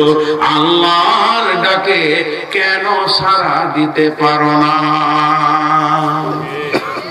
আল্লাহ জিজ্ঞেস করছে। এর উত্তর জানেন? একটা ছেলেকে জিজ্ঞেস করা আছে কেমন লাগছে, শরীর ভালো লাগে না, খেতে ভালো লাগে না, ঘুম হয় না, প্রেশার ঘন ঘন হয়, মাথা চক্কর দিচ্ছে, ডায়াবেটিস। ডাক্তার কি বলবে? ডায়াবেটিস। তা আল্লাহ জিজ্ঞেস করছে নামাজ ভালো লাগে না, রোজা ভালো লাগে না, রোজা মাসে খেতে খুব পারবা, ডাইনিং টেবিলে পড়ে থাকবে সবসময়। একজন দার্শনিক আফসোস করে বলেছে साभी लोग दुनिया में क्या करते हैं, दिन में घोड़े पे सवार, रात के मुसल्ले पे सवार, और इस जमाना के लोग दिन में डाइनिंग टेबल पे सवार, रात के बीवी पे सवार। माने जाने साहाबीरा सारा जीवन दिने घोड़ा চেপে থাকতে না, রাত হলে মুসল্লাতে চেপে থাকতে। साहाबीरा दिन में घोड़े पे सवार, रात पे मुसल्ले पे सवार, সারা রাত মুসল্লায় কেঁদেছে আর সারা দিন ঘোড়ার উপরে সওয়ার হয়ে আছে মুজাহিদ। আর এখনকার উম্মত দিন মে ডাইনিং টেবিল পে সওয়ার, সারা দিন ডাইনিং টেবিল। কত নম্বরে যে হল আর আল্লাহ জানে চলছে। বড় বড় উট হজম করে দিলে ওই উম্মত। জি, আমার উস্তাদ বলতেন যে এরা একটা বিরাট পায়খানা তৈরি করার জন্য খুব ব্যস্ত হয়। এখানে ভরা মানে মাল কি তৈরি হবে, পায়খানা তৈরি নিয়ে ব্যস্ত এই উম্মত। এদের দ্বারা কি হবে? কোন অন্য কিছু তৈরি করতে চাইছে না, খালি পায়খানা যা দিকে হলার ভরে দাও, নিজে কি বের করে দিবে, শেষ করে দেবে পায়খানা তৈরি। তো দিন में ডাইনিং টেবিল पे सवार আর রাত में बीवी पे सवार, ওটা তর্জমা করতে হবে। খাও কামাও বাচ্চা পয়দা করো, দুনিয়া से भाग जाओ, যত পারবে জন্মের খাবার খাও আর ভালো ভালো কাপড় চোপড় পরে ঘুরে ঘুরে বেরো আর দুই চারটা বাচ্চা তৈরি করে দুনিয়া থেকে চলে যায়। এটাই ভাবছি যে আমাদেরকে আল্লাহ পাঠিয়েছে, কাজ আর খুঁজে পেয়েছে। জি ভাই, তো আমার আল্লাহ বলছেন কি হয়েছে তোদের, দিনের যে কোনো অঙ্গে তোদেরকে ডাকছি পেছিয়ে, আর বেদিনীতে তোদেরকে পাওয়া যাচ্ছে, তারাবিতে কিছুক্ষণ দাঁড়াতে পারছি না, কোরআন শুনতে পারছি না, আবার ক্যারাম বোর্ডে দাঁড়িয়ে গেলে তখন আর রাত 12টা হচ্ছে না 1টা হচ্ছে কোনো ঠিক নাই, হাঁটু ব্যথা নাই, কিছুই নেই, চলছে। তো এই অবস্থাটা হচ্ছে কেন?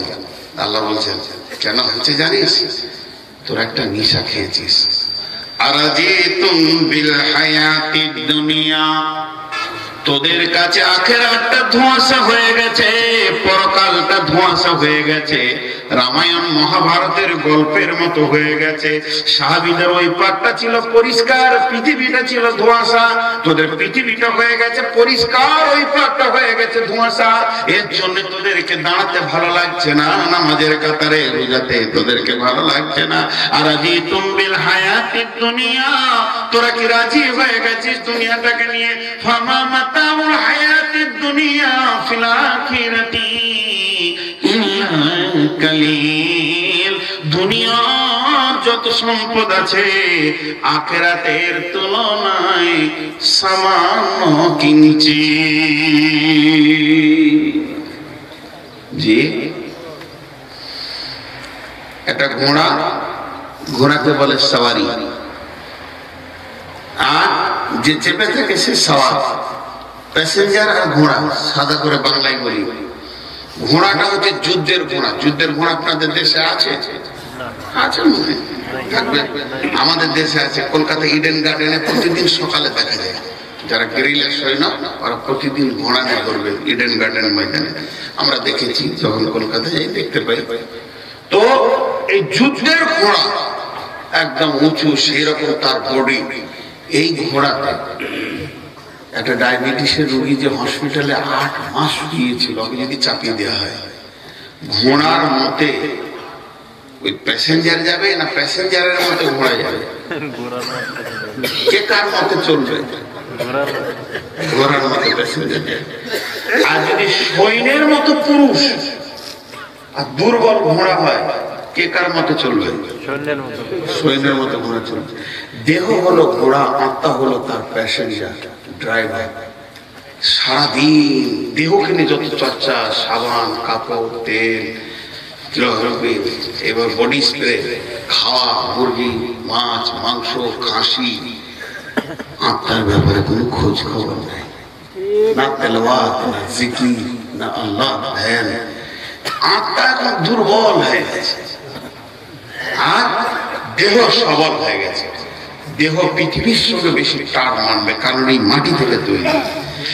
এর আত্মা আজান শুনলে ওর মন দুবার বলে গেলে ভালো হতো, দেহ বলবে কোথায় যাবি, তাসের আড্ডাতে বলে। এখন ঘোড়ার মতে প্যাসেঞ্জার হাঁটছে। মসজিদ ঢোকার সময় একটা রোগ তোদেরকে মারাত্মক রোগে ধরেছে। আল্লাহ বলছেন ফামা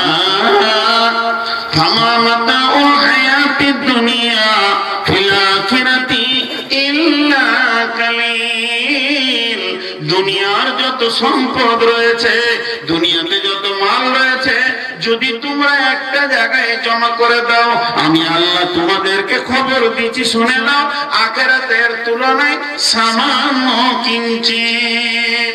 শেখ সাদি আলাইহি রাহমা বলছেন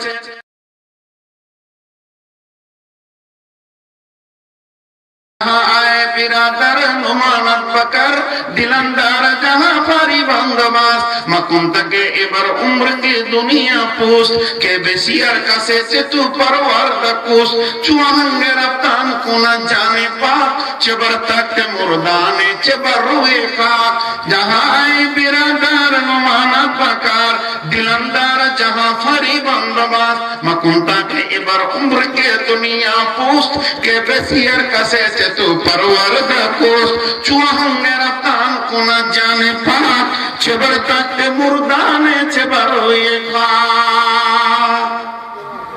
শেখ সাদির কবিতা এটা। কত দামি কথা বললেন উনি, দেখেন কথাগুলো কত দামি। একটা উদাহরণ দিব, মাইন্ড করবেন না, খারাপ মনে করবেন না, প্রথমে মাপ চেয়ে নিয়েছি। রাস্তায় একটা সুন্দরী মহিলা হেঁটে যাচ্ছে। সুন্দরী মহিলা প্রতিটি যুবকের ওটা 100% চাহিদা। শেখ সাদি বলছে যদি কোন যুবক ওই মহিলাটাকে লাফ দিয়ে ধরে ফেলে কি হবে? মার খাবে না? মহিলার ভাইরা মারবে না? ওই জুতা করে পিটে পিটে।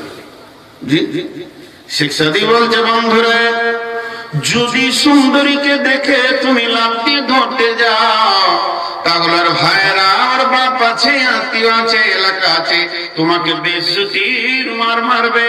তবে জেনে নাও, পৃথিবীর বুকে যত সুন্দরী থাক না কেন, তার পেছনে তার একজন মালিক আছে, তার আব্বা আছে, ভাই আছে।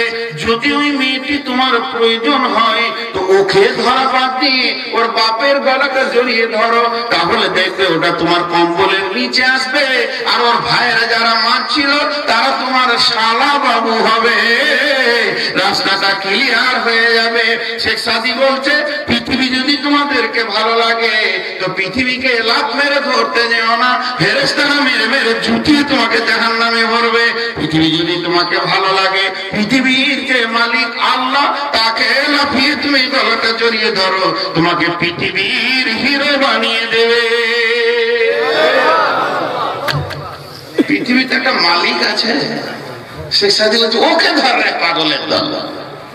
জি আল্লাহ বলেছেন না, বিসমিল্লাহির রহমানির রহিম, ওয়া উখরা তুহিব্বুনহা নাসরুম মিনাল্লাহি ওয়া ফাতহুন কারীম ওয়া বাশশিরিল মুমিনিন।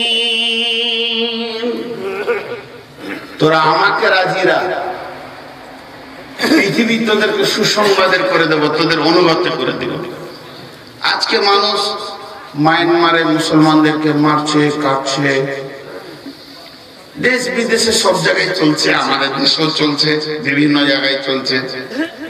কে মুসলমানকে দেখতে পারে না, মার্ক্সবাদ পারে না, কে পারে না ব্রিটিশের চাল, কে পারে না এই নাস্তিকেরা দেখতে পারে না, কে পারে না বৌদ্ধ পারে না, কে পারে না এদিকে মোদি পারে না, অমিত শাহ পারে না, দিলীপ পারে না।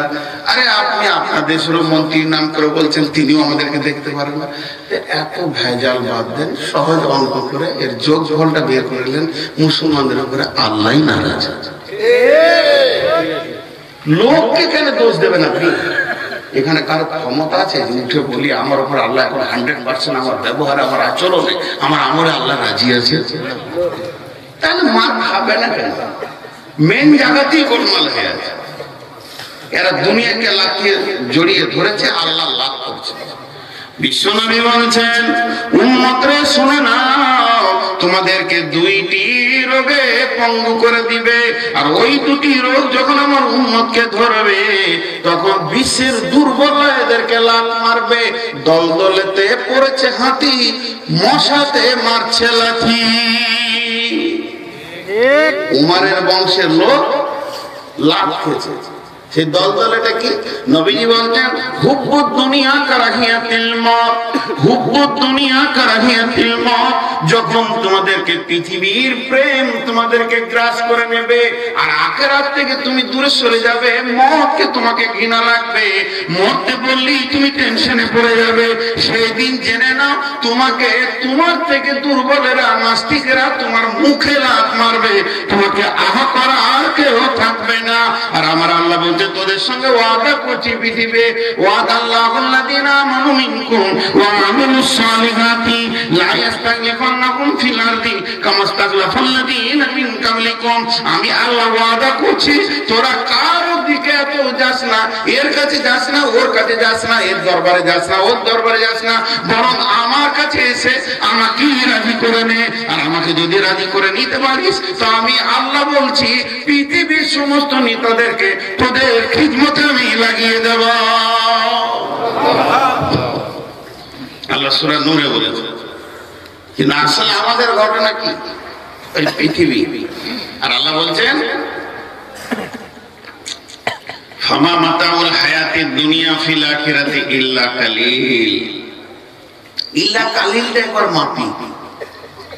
কিয়ামত, আখিরাত দুইটা এক জিনিস না, আলাদা। এখন একটু আগে বলেছি দুটো আলাদা। আখিরাতের কথা বাদ দেন, ওর তো কোনো শেষ নেই, শুরু আছে। কিয়ামত কতদিনে কত বছরে একদিন হবে? 50,000 কানা মিকদারুহু 50 আলফা সানাতিন, কোরআনের কথা। কতদিনে হবে? 50,000 বছরে। ক ঘন্টা একদিন হয়? 24 ঘন্টা। 50,000-কে 24 দিয়ে ভাগ করবে,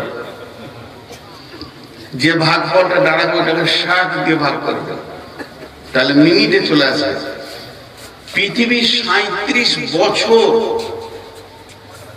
4 মাস 2 সপ্তাহ এরকম একটা আইডিয়া বলছি লাগবে, তবে কিয়ামতের একটা ঘন্টা হবে, একটা মিনিট। তাহলে যে লোকটা 70 বছর বাঁচলো 2 মিনিট, 100 বছর বাঁচছে 102 মিনিট, 60 বছরে যদি কেউ মরে 1 মিনিট প্লাস। এর জন্য আল্লাহ বলছে পৃথিবী খুব সংকীর্ণ। ইল্লা কালিল, আমার কাছে কিছুই নয়, তোরা 2 মিনিট 2 মিনিট। জি। আর একজন মুফাসসির কি বলছেন, আপনাদের দিকে জানাজার নামাজ হয়, মানুষ মারা গেলে জানাজার সালাত আদায় করেন তো? আজান দেন? জি ভাই, আজান দেন? আরে সুবহানাল্লাহ, মাইক দিয়ে আজান দেন? আজান দেন না? আজান হয়, আজান হয়। এটা একটা মুফাসসিরের মত বলছি, মারফুল কোরআনে এনেছে।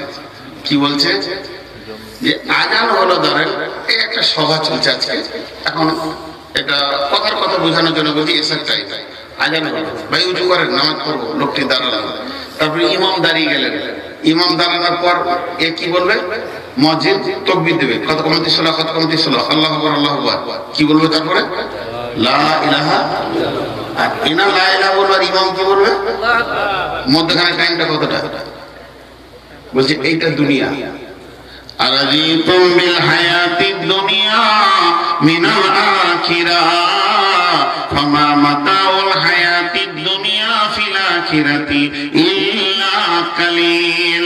একজন মুফাসসির বলছে, বন্ধুরে তোমাকে আজান আর ইমামের তাকবীর পর্যন্ত এইটুকু টাইম দুনিয়া করতে দেওয়া হয়েছে। তুমি খেয়াল ছাড়া হয়ে গেছো, তোমার বিবেকচ্যুত হয়ে গেছে। ভেবে দেখো, যেদিন তুমি পৃথিবীতে এসেছিলে মুয়াজ্জিন তোমার আজান দিয়ে তোমার কানে আজান পড়ে গেছে, তার মানে তোমার জিন্দেগির আজানটা শেষ হয়ে গেছে। তোমার একজন ইমাম উজু করে রেডি হয়ে আছে, একবার লাশ বেনে দেখো ইমাম এসে তোমার সামনে আল্লাহুম্মা ফিরলি হাইয়ানা মৃত্যু সম্ভাষণ শুনিয়ে নিয়ে চলে যাবে। অতএব ওই আজান থেকে তাকবীর পর্যন্ত তোমাকে দুনিয়া করতে দেওয়া হয়েছে। দুইজন গেল। 3 নম্বর একজন মুফাসসির বলছেন একটা গাছ, ওই গাছের একটা লম্বা ডাল, ওই ডালেতে একটা লোক এইভাবে ঝুলছে। মা আমার বোন আমার খালারে বেটিরে ভালো করে শুনবেন, একটা লম্বা গাছ, ওই গাছের একটি ডাল, সেই ডালেতে একটা লোক ঝুলছে। ঝুলতে ঝুলতে হাত দুটি অসাড় হয়ে গেছে, উঠার ক্ষমতা নাই, উঠেও লাভ নাই। সে দুটি বিপদের মাঝে রয়েছে। যে জায়গাতে ঝুলছে ওর পায়ের নিচে একটা ক্ষুধার্ত বাঘ খালি ঘন ঘন হুঙ্কার মারছে, আর একবার করে দেখছে আল্লাহ ফিরছে। আল্লাহ হাতটা ছেড়েও যদি বাঁচতাম পা ভেঙে, সেটাও সম্ভব নয়। হাতটা ছাড়তে পারছে না, পারছে না, পারছে না, আর ডালটা ধরেই ঝুলতে রয়েছে।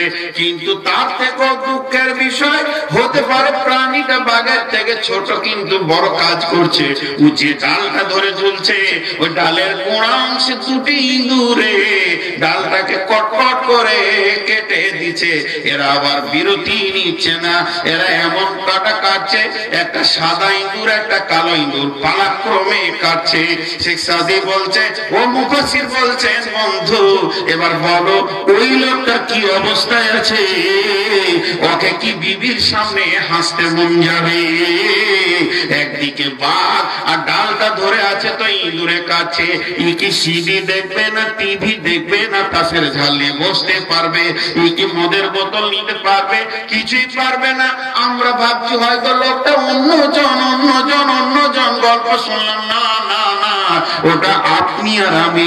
গাছের নামটা শুনেলেন, ওই গাছটা আম গাছ, জাম গাছ, পেয়ারা গাছ, শাল গাছ নয়। গাছের নামটা হচ্ছে আয়ু। আয়ু নামে গাছে আমরা আরোহণ করে আছি, আর বয়সের ডাল ধরে আমরা ঝুলতে রয়েছি। আজরাইল প্রতিনিয়ত খোঁজ নিচ্ছে আর কতটা সময় রয়েছে, কিন্তু আমার ওই বয়সের ডালটি দুটি ইঁদুরে কাটছে। একটা সাদা ইঁদুর বলতে দিন আর কালা ইঁদুর বলতে রাত, প্রতিদিন পালাক্রমে বয়সকে কেটে দিচ্ছে। মুফাসসির বলছে, বন্ধুরে এরপরও তুমি হাসতে পারছ?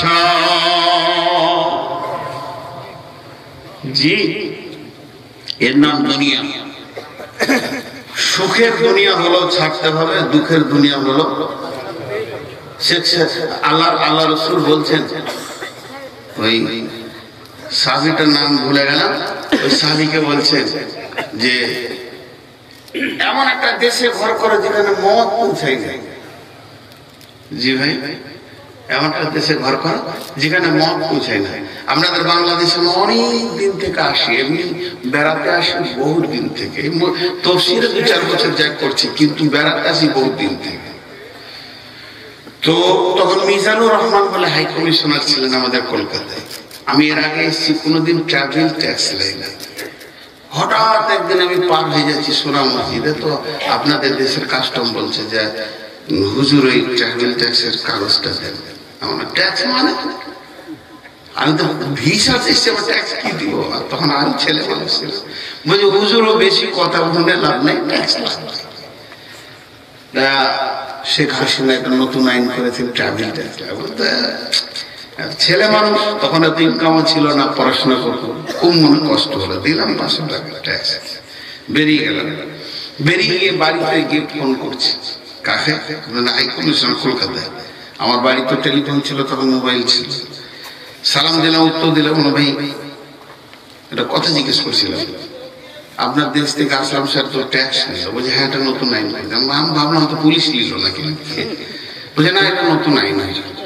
আমি হালকা করে একটা কথা বললাম ওনাকে, কিছু মনে করিয়ে না, ছোট পাড়া দেশ নিয়ে এত পয়সা নেই কেন? আমার এত বড় দেশ, আমরা তো ট্যাক্স নিই না। তো উনি শিক্ষিত মানুষ, আমাকে হালকা করে কি উত্তর দিলে জানে? আপনাকে যদি আমার দেশের আইন ভালো না লাগে তো যে আমার দেশ তো এক কথাই বেড়ে দেবে। তো পৃথিবী যে জায়গায় আমরা রয়েছি, এই জায়গাটা কত লম্বা চড়া, আর এর ট্যাক্স কি একটু পরে বুঝতে পারবো, উদাহরণটা দিয়ে রাখলাম।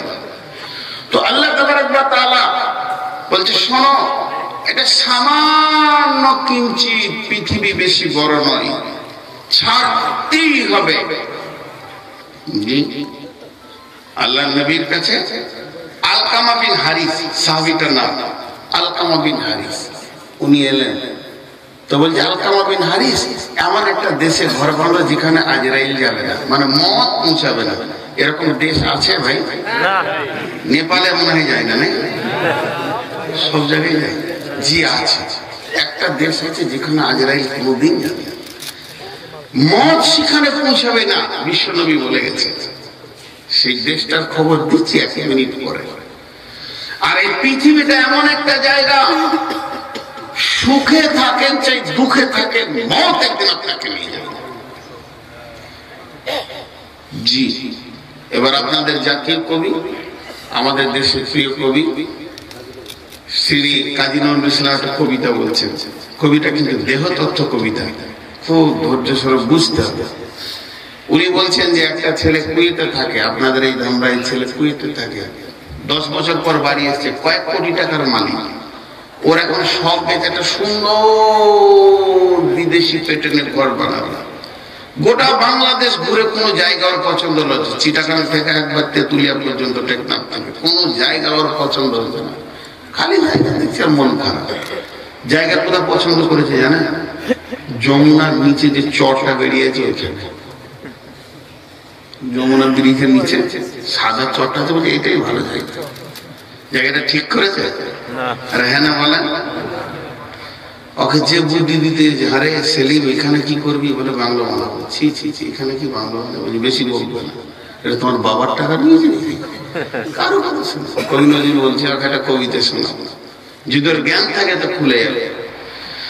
নদীর একুল ভাঙে অকুল গড়ে, নদীর একুল ভাঙে অকুল গড়ে, এই তো নদীর খেলা রে ভাই, এই তো বিধির খেলা।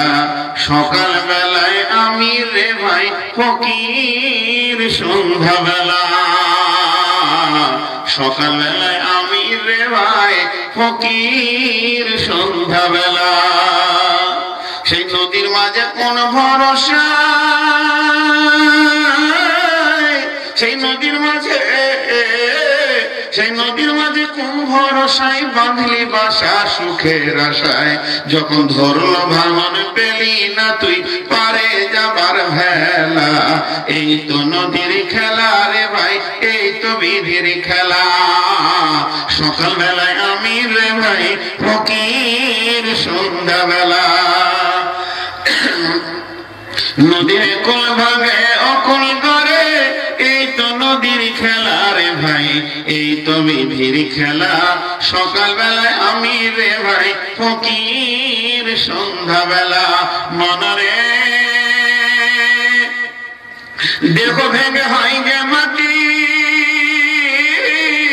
দেহ ভেঙে, দেহ ভেঙে হয় যে মাটি, মাটিতে হয় দেহ। যে কুমারে করল দেহ তারে খোঁজলি না কে, রাতে রাতে সাজে নাট মহলে, দিনে ভিক্ষা মেঘে পথে চলে, শেষে গোরস্থানে গিয়া দেখি সবই মাটির ঢেলা। এই তো নদীর খেলা রে ভাই, এই তো বিধির খেলা। সকাল বেলায় আমি রে ভাই ফকির, সন্ধ্যা বেলা। সেই নদীর মাঝে কোন ভরসা বাঙালি বাসা, সেই নদীর মাঝে, সেই নদীর মাঝে কোন ভরসায় বাঁধলি বাসা সুখের আশায়। যখন ধরল ভাঙন পেলি না তুই পারে যাবার ভেলা, কখন তুমি হও উদাসী সাহান সারো বেশি, আবার দেখি হও কয়েদি লইয়া কাফন বেশে। ভাঙা গড়ার পৃথিবীতে আসা যাওয়ার খেলা রে ভাই, জোয়ার ভাটার খেলা। এই তো নদীর খেলা রে ভাই, এই তো বিধির খেলা। সকালবেলায় আমি রে ভাই ফকির, সন্ধ্যাবেলা নদীতে পানির স্রোত বয়। কবি নজরুল বলছে পৃথিবীতে জনসমুদ্রের স্রোত বইছে, এক আসছে আর এক যেছে, এখানে অট্টালিকা বানিয়ে কি লাভ আছে? নদীর মাঝে ঘর বানানো আর পৃথিবীর বুকে অট্টালিকা বানানো বারবার ছেড়ে চলে যেতে হবে। জি নবীজি বলেন আলকামা বিন হারিস রে, আমি কি তোমাকে 5টা ওসিয়ত করব, তুমি নেবে? আলকামা বিন হারিস বললেন ইয়া রাসূলুল্লাহ, আপনার দরবারে এসে খালি হাতে ফিরে যাবো এটা হতেই পারে না। আপনি দেবেন আমি নেব না, এটা হতে পারে না। নবীজি বললেন আলকামা বিন হারিস রে, আমার কাছে 5খানা ওসিয়ত তুমি নিয়ে নাও। যেটা তুমি খাবে না সেটা জমা করবে না, যেখানে চিরদিন থাকবে ওইখানে মাল জমা করো। যেখানে তুমি বাস করবে না আজরাইল আসবে, ওই মাটিতে অট্টালিকা বানাইও না। যেখানে আজরাইল কোনদিন যাবে না সেই জান্নাতে তুমি ঘর বানাও। আর পৃথিবীর ভবমেলা ছেড়ে দিয়ে যার সঙ্গে তোমাকে একদিন মোলাকাত করতে হবে, তাকে বাইপাস করার ক্ষমতা কার হয়নি আর হবে না, সেই তাকে তুমি প্রতিনিয়তে ভয় করো। 5টা ওসিয়ত দিলেন। এমন একটা দেশ যেখানে আজরাইল কোনদিন টেনশন নাই, যা বানাবেন চিরদিন থাকবেন, ঘর বানাবেন তো চিরদিন থাকবেন, বাগান বানাবেন তো চিরদিন থাকবেন। আবু হুরায়রা মদিনাতে খেজুরের গাছ নিচে মুখে চারা দিচার পানি ঢালছেন, চারা দিচার পানি ঢালছেন। নবীজি বলছে আবু হুরায়রা কি করছো? বলে হুজুর বাগান বানাচ্ছি। বলে পাগল, বানাও বানাও, কিন্তু এমন একটা জায়গায় বাগান বানাও যেখানে গাছ মরবে না, মাটি খুব উর্বর। রাসূলুল্লাহ এটা কোথায়? বলে জান্নাত। রাসূলুল্লাহ আমি আছি মদিনাতে, জান্নাতে কি করে বাগাবো? বলে তুমি আল্লাহর পবিত্র নাম মুখ থেকে নেবে, তোমার নামে একটা করে গাছ বানাবো, তুমি সেই বাগানে বিচরণ করবে। জি আছে জায়গা, খুঁজে বেরবে। এর জন্য আমার আল্লাহ বলছেন ফামা মাতাউল হায়াতিদ দুনিয়া ফিল আখিরাতি ইল্লা কালিল। দুনিয়ার সম্পদ আখিরাতের তুলনায় সামান্য কিঞ্চিৎ।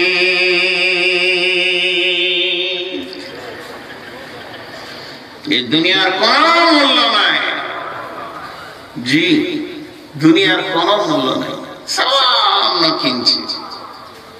বন্ধুরে আমার, তাই আমার আল্লাহ বলছেন রে পৃথিবীর মানুষ শুনে নাও, যে আয়াত দুটি প্রশ্নের উপরে আমি পড়েছিলাম, আম খুলিকু মিন গায়রি শাইইন আম হুমুল খালিকুন, এটা হলো দুনিয়া।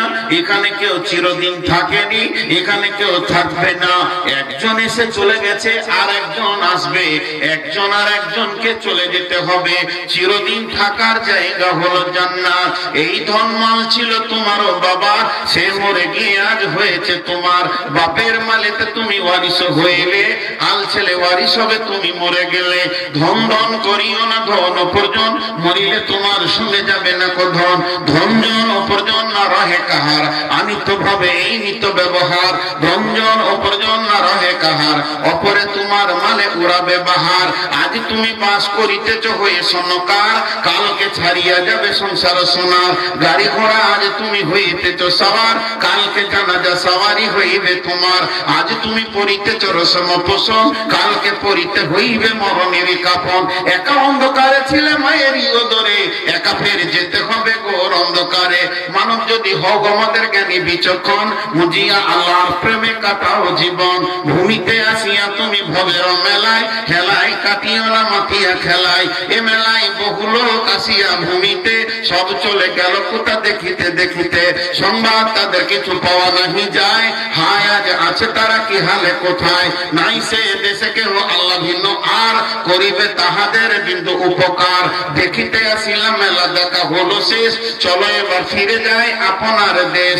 যেই দেশে এসেছিলাম পূর্বে, চলো সেই দেশে কি আসে রয়েছ বসে এসে পরবাসে, মাতা পিতা ভাই বন্ধু আত্মীয় স্বজন ক্রমে সেই দেশে সব করিল গমন, তোমার গমন কাল হয়ে উপস্থিত সম্বল সংগ্রহণ করো যে কিঞ্চিত, শ্বাস একেন্দার ব্যস্ত মরিবার কালে এই ওসিয়ত করেন অরিস সকলে, মরিলে আমার তরে শুনবারে বার, কাফনের হাতে হাত সাথ কাফনের সাথে হাত বেদনা আমার, সকলিতে মিলে চুলে খাটিতে করে দুই হাত ঝুলাইয়া লইয়া যাইয়া মোরে, এই হাল দেখে মোর যত মাখলুকাত আফসোস করিবে আর কহিবে এবার, সাত মুলুকের সাত সেকেন্ডারও ছিল সকলে থাকিল আজ খালি হাতে গেল।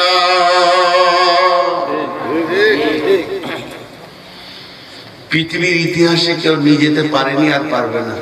চারটা প্রশ্ন করব, হ্যাঁ বলেন। হ্যাঁ বলতে পারলে 1000 টাকা দিব। আজ থেকে 100 বছর আগে আমরা এখানে কেউ ছিলাম? জোরে বলেন হ্যাঁ। 2 নম্বর প্রশ্ন, 100 বছর পর থাকবো? 3 নম্বর প্রশ্ন, যেদিন এসেছিলাম কিছু এনেছিলাম? 4টা দেখেন, হ্যাঁ বলার চেষ্টা করেন, একটু দম নিয়ে বলছি। যেদিন যাব যা মাল ইনকাম করেছি লুটে নিয়ে চলে যাবো, লাভ কি?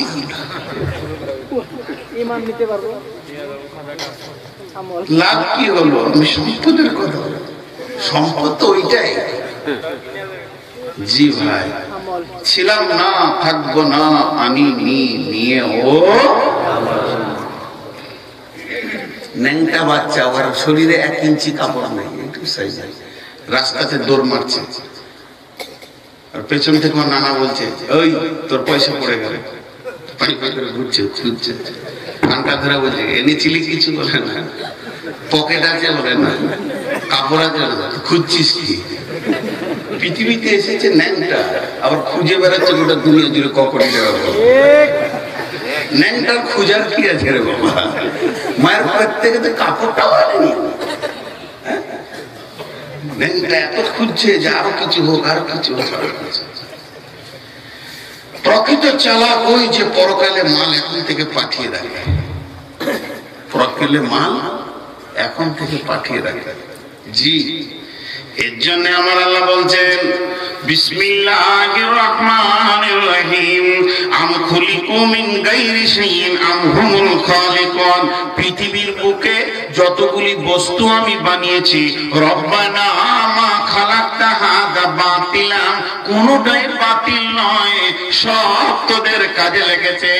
তোদের ব্রেনটা এমন বানিয়েছি, বাঁশের কি কাজ আছে খুঁজে বের করেছো, গরু থেকে কি কাজ করা যাবে খুঁজে বের করে নিয়েছো, পানির কি কাজ আছে খুঁজে বের করে নিয়েছো, হাওয়া যা শূন্যে দেখা যায় না ওই রকম জিনিসটাকে টেনে নিয়ে তুমি চেম্বারে ভরে নজেল দিয়ে টিউবের ভিতরে ভরে 33 টন মালকে ডাম্পারে চাপিয়ে হাওয়াকেও গোলাম বানিয়েছো। মানুষ তোমার ব্রেনে এতগুলি রয়েছে, গায়ের ভাঁট থেকে দুধকে টেনে বের করতে পেরেছো, আবার ওই দুধের ভিতরে ঘি আছে সেটা বের করেছো, মাখন আছে বের করেছো, ওটা ছানা হবে বের করেছো, ওটা আর কিছু হবে বের করেছো, 25 রকম মিষ্টি বানিয়েছো। পৃথিবীর সব বস্তুর কাজ খুঁজে পেয়েছো, খালি তুমি নিজেরটাই খুঁজে পেয়েছো না। সবারই খুঁজে পেয়েছো, নিজেরটাই খুঁজে পেয়েছো না। নিজেরটা হচ্ছে টাট্টু। টাট্টু বুঝলেন? আমাদের দেশে টাট্টু বলে, ঘোড়ার বাচ্চাকে টাট্টু বলে। ওর কোনো কাজ নাই, দৌড়ে বেড়াবে খালি। আল্লাহ বলছে তুই টাট্টু, বাকি সবারই কাজ আছে, তোর কোনো কাজ নাই। খাবি আর গাও ঢেকুর তুলবি আর ঘুরে ঘুরে ঘুরে বেড়াবি, লোকের মাল মারবি, সুদ খাবি, আর জেনা ব্যবচার চুরি লম্পটি করে বেড়াবি, গাও ঢেকুর তুলবি, বাস, তোর কোনো কাজ নেই। আল্লাহ বলছে সাইজ বানাবার সব ব্যবস্থা আমার কাছে আছে, সাইজ বানাবার সব ব্যবস্থা আছে। আল্লাহ তাবারাক ওয়া তাআলা পরে আয়াতে বলছেন ইল্লা তানফিরু يعذبكم عذابا أليما ويستبدل قوما غيركم ولا تجروه شيئا والله على كل شيء قدير। যে একটা ঘটনা আপনাদেরকে শোনাই, আল্লাহর মদদ কাকে বলে এই আয়াতে আছে। আল্লাহ বলছে শোন, ইল্লা তানফিরু ইউআযিবকুম আযাবান আলীমা। সারা পৃথিবীর মুসলমানের রক্ততে বৌদ্ধরা, মুসলমানের রক্ততে হিন্দুরা, মুসলমানের রক্ততে নাস্তিকেরা হোলি খেলে খেলে আনন্দ করছে।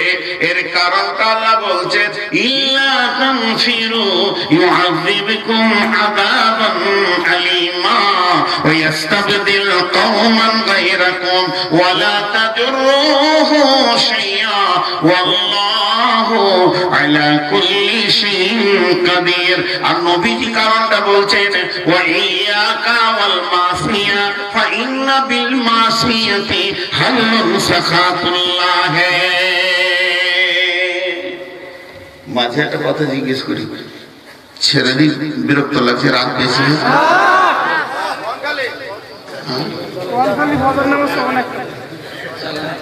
না, ওদিকটা আমি ঠিক আছি, 2 ঘন্টার মধ্যে 1 মিনিট যাবে। আপনারা বসে আছেন, আপনাদের করাত হলো জায়গা আজকে জি জি 1 রাত, আমার 56 রাত চলছে। ইন্ডিয়াতে দিয়ে এসেছি প্রায় 50-52 রাত, 50-48 রাত পর্যন্ত, তারপর এখানে এসেছি। তো আমাকে লিমিটের মধ্যে থাকতে হবে। এখানে একটা উদাহরণ দিব, উদাহরণটা খুব মন দিয়ে শুনবেন। একটা জিনিস, মানুষ একটা জিনিসকে ভালোবাসে।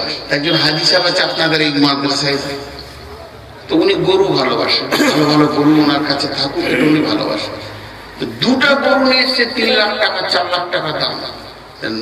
দাম শুনে এলাকার লোক ভিড় লাগিয়েছে গরু দেখার জন্য। তা হাজী সাহেবের শালা বাবু এসে বলছে দোলা ভাই গরুর কি দাম পড়লো? বললে হবে খরচা আছে, দেখ খালি মাল দেখ, তোর থেকে দামি গরু। শালা তো একটু ইয়ার করে বলছে, 2 গালে 2টা পান ধরেছে আবার হাজী সাহেব, মানে লাল হয়ে আছে, লোককে দেখাচ্ছে অহংকার করে। তো শালা বলছে দোলা ভাই আমার থেকে যখন দাম বেশি, একবার জোয়ালটা কাঁধে দেন দেখি কেমন কি কাজ করছে। যেই জোয়াল দিয়েছে তো গরু 2টো শুয়ে পড়লো লম্বা হয়। কোন রকমের জোয়াল নিতে রাজি না। হাজী সাহেব তখন ঘরটুকু বলেছিল, মান সম্মান থাকে না। বাইরে থেকে শালা ডাকছে দোলা ভাই বাইরে আসে, বলছে না না অসুবিধা আছে, শরীর খারাপ, এলো না। রাত্রে বেলায় ছেলেদেরকে নিয়ে মাসরা করছে, কিরে বাবা গরু তো দেখুন দাঁড়ি খুব সুন্দর, হাইট যেমন, স্বাস্থ্য যেমন, রং তেমন, শিং তেমন, গরুর লেজ তেমন, গরু দেখলে মানুষ পাগল হয়ে যাচ্ছে, কিন্তু কাজ করছে না এর বাবা। তো ছেলেরা বলছে কি দেখছেন বাপ, চালিয়ে দেন, মাল ভালো হবে। জি আজকে তো মানে মহফিল পারিবারিক সব মেহমান আছে, 2টা গরুকে ভোরবেলাতে মাশাআল্লাহ পিস বানালো, বিক্রি হয়ে গেল, টাকা উঠে গেল। এখন আপনাদের কাছে আমার প্রশ্ন, হাজী সাহেব কি বলবে যে আমার মহব্বতের গরু 2টা জবাই হয়ে গেল, তো চাষটা বাকি থাকে? 30 বিঘে জমি আছে, চাষটা বাকি থাকবে না? করবে, যে কোনো হালে করবে। আল্লাহ বলছেন ইল্লা তানফিরু, এটা আমার জমি, এটা আমার আবাদ, এর জন্য আমি তোদেরকে পৃথিবীতে পাঠালাম, তোদের ডিগ্রি গুলো দিলাম, শেষ নবীর উম্মত বানালাম, সমস্ত নবী থেকে তোদেরকে উপরে তুলে দিলাম, আর তোদেরকে খায়রুল উম্মাহ বললাম কোরআনে, কুনতুম খায়রা উম্মাতিন। অন্য নবীদের কোন নবীর উম্মতকে উম্মত বলা হয়নি, তাদেরকে কম শব্দ ব্যবহার করেছে, কমে লুত কমে হুদ, আর তোকে উম্মত শব্দ ব্যবহার করলাম। আর উম্মত মানে হচ্ছে ইমাম, নবীর যা কাজ উম্মতের তাই কাজ। তোদেরকে আমি কাজ দিয়ে পাঠালাম, পৃথিবীতে সব খুঁজে পেলি, বিবি আনলি, আর তাকে যে ছেলের মা বানাতে হবে সেটা খুঁজে পেয়ে গেলি, আর বাপকে দাদা বানাতে হবে, শ্বশুরকে নানা বানাতে হবে, এ ব্যাপারে তোকে কোনো জায়গায় ট্রেনিং দিতে হলো না। তুই মাখন থেকে ছানা, মিষ্টি, রসগোল্লা, চমচম, ল্যাংচা বানাতে পারলি। আর তোকে যে কাজটা দিয়েছি, এই কাজ যখনই তোর ঘাড়ে পড়ছে, তখন তুই জমিন কাঁকড়ে ধরে দুনিয়ার মহব্বতে লম্বা হয়ে শুয়ে যেছিস। শুনেলে আমি আল্লাহ কি করব, আগে তোদেরকে ওই বৌদ্ধদেরকে দিয়ে, বিজেপি বজরংকে দিয়ে, তোদেরকে আগে নাস্তিক দিয়ে পিস বানাবো, আর আমি অন্য জাতিকে দিয়ে কোরআনের খিদমত করে নিব। আজকে মুসলমানদের উপর আযাব চলছে না, এইটাই কারণ। এইটাই কাজ দিয়েছে, কাজ করেনি। চশমার কাজ হলো ভালোভাবে দেখা, যতক্ষণ কাজ চলবে বুকে থাকবে, কাজ হবে না, ভেঙে ডাস্টবিনে চলে যাবে। কলমের কাজ হলো লিখা, কাজ যতক্ষণ চালাবে বুকে থাকবে, কলম দানিতে থাকবে, টেবিলে থাকবে, কাজ হবে না, ভেঙে ডাস্টবিনে চলে যাবে। মোবাইলের কাজ হচ্ছে কানেক্ট দেওয়া, যতক্ষণ কানেক্ট দেবে মহব্বতের বুকে থাকবে, পকেটে থাকবে, ইজ্জতের জায়গায় থাকবে, যেদিন কাজ দেবে না ডাস্টবিনে চলে যাবে। এই উম্মতের কাজ হচ্ছে আল্লাহর কালাম পাককে বিশ্বে প্রতিষ্ঠিত করা। যতদিন ওরা কাজ করবে আল্লাহর বুকে থাকবে, মহব্বতে থাকবে, হিফাজতে থাকবে, কাজ থেকে সরে যাবে, ডাস্টবিনে কষায় গরু হয়ে যাবে। কোরআন বলছে, আমি আপনাদেরকে কোরআন কি বলবো, কাজচ্যুত হলে তাকে আযাবের অপেক্ষা করতে হবে। কাজচ্যুত হলে তাকে আযাবের অপেক্ষা। আপনার বাড়ির ড্রাইভারটা যদি আপনার কথা না শুনে তো ঘাড় ধাক্কা দিয়ে বের করে দেবে, ঠিক না?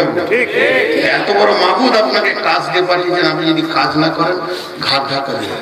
আমি তো বলছি যে বিশ্বে মুসলিমদেরকে মারছে, কিন্তু আমি আবার হিসাব করে খুঁজে পেয়েছি না, কারণ কোরআন বলছে মুসলিম কোনোদিন মার খাবে না। ওয়ালিল্লাহিল ইজ্জাতু ওয়া লিরাসূলিহি ওয়া লিল মুমিনিন। পৃথিবীর বুকে ইজ্জত পাবে কে? আল্লাহ, রাসূল এবং মুমিন। একটা ছাতা ঝমঝম করে পানি হচ্ছে, একজন বলছে হুজুর আমার গা ভিজছে, তার মানে ছাতার বাইরে গেছে, ঠিক না? আল্লাহ বলছে মুমিন ইজ্জত পাবে, তাহলে ও ঠিক বর্ডার ক্রস করে দিয়েছে। লাভ খেয়েছে মানে কি? বর্ডার ক্রস করে দিয়েছে। কুত্তা দেখেছেন? কুত্তা দেখেন, চিড়িয়াখানায় দেখবেন, এতগুলো লোক হ্যাঁ না, কুত্তা দেখেছেন? আমাকে বিরক্ত লাগছে নাকি আমার কথা? তো কুত্তা দুই ধরনের, একটা কুত্তার মালিক আছে আর একটা কুত্তার মালিক। যে কুত্তাটার মালিক আছে ওর গায়ে দিলে একটা মোটরের মতো ইট ফেলে, ছোট ছোট দানা ছোলার, ওর মালিক কি বলবে? কুত্তাটার কে আছে? আর যার মালিক সকালবেলায় উঠে পুরীর দোকানে গেছে, কাঠে করে মেরে ওখানে লাগবে, এই করতে করতে দেখবার রোডের উপর ওকে গাড়ি চালিয়ে চলে গেছে। লাশ কখন উঠবে, কেউ উদ্ধার করবে, কোন খবরই নেই। তো মুসলিমরা আজকে রোডের কুত্তা হয়ে গেছে, এদের কেউ মাবুদ নেই। না, এরা যদি ইহুদি হতো তো ভালো হতো, নাসারা হতো তো ভালো হতো, হিন্দু হতো তো ভালো হতো, এদের একটা প্ল্যাটফর্ম ছিল। কিন্তু বর্তমানে আমরা যারা মুসলিম বলে দাবি করছি, এদের প্ল্যাটফর্মই নেই। প্ল্যাটফর্মে দাঁড়ালে এদেরকে ট্রেনে কাটবে না, প্ল্যাটফর্মের বাইরে দাঁড়ালে রেলের চাকে পিস পিস হয়ে যাবে। আজ মুসলমান রেলের চাকে যেছে, আল্লাহ করছে না, কারণ আল্লাহ রাজি নাই। যদি আজকে আমরা আল্লাহকে রাজি রাখতাম, আল্লাহ কি বলছেন? ছোট্ট সূরা, ছোট্ট সূরা, ছোট্ট সূরা আমাদের সকলের মুখস্থ আছে।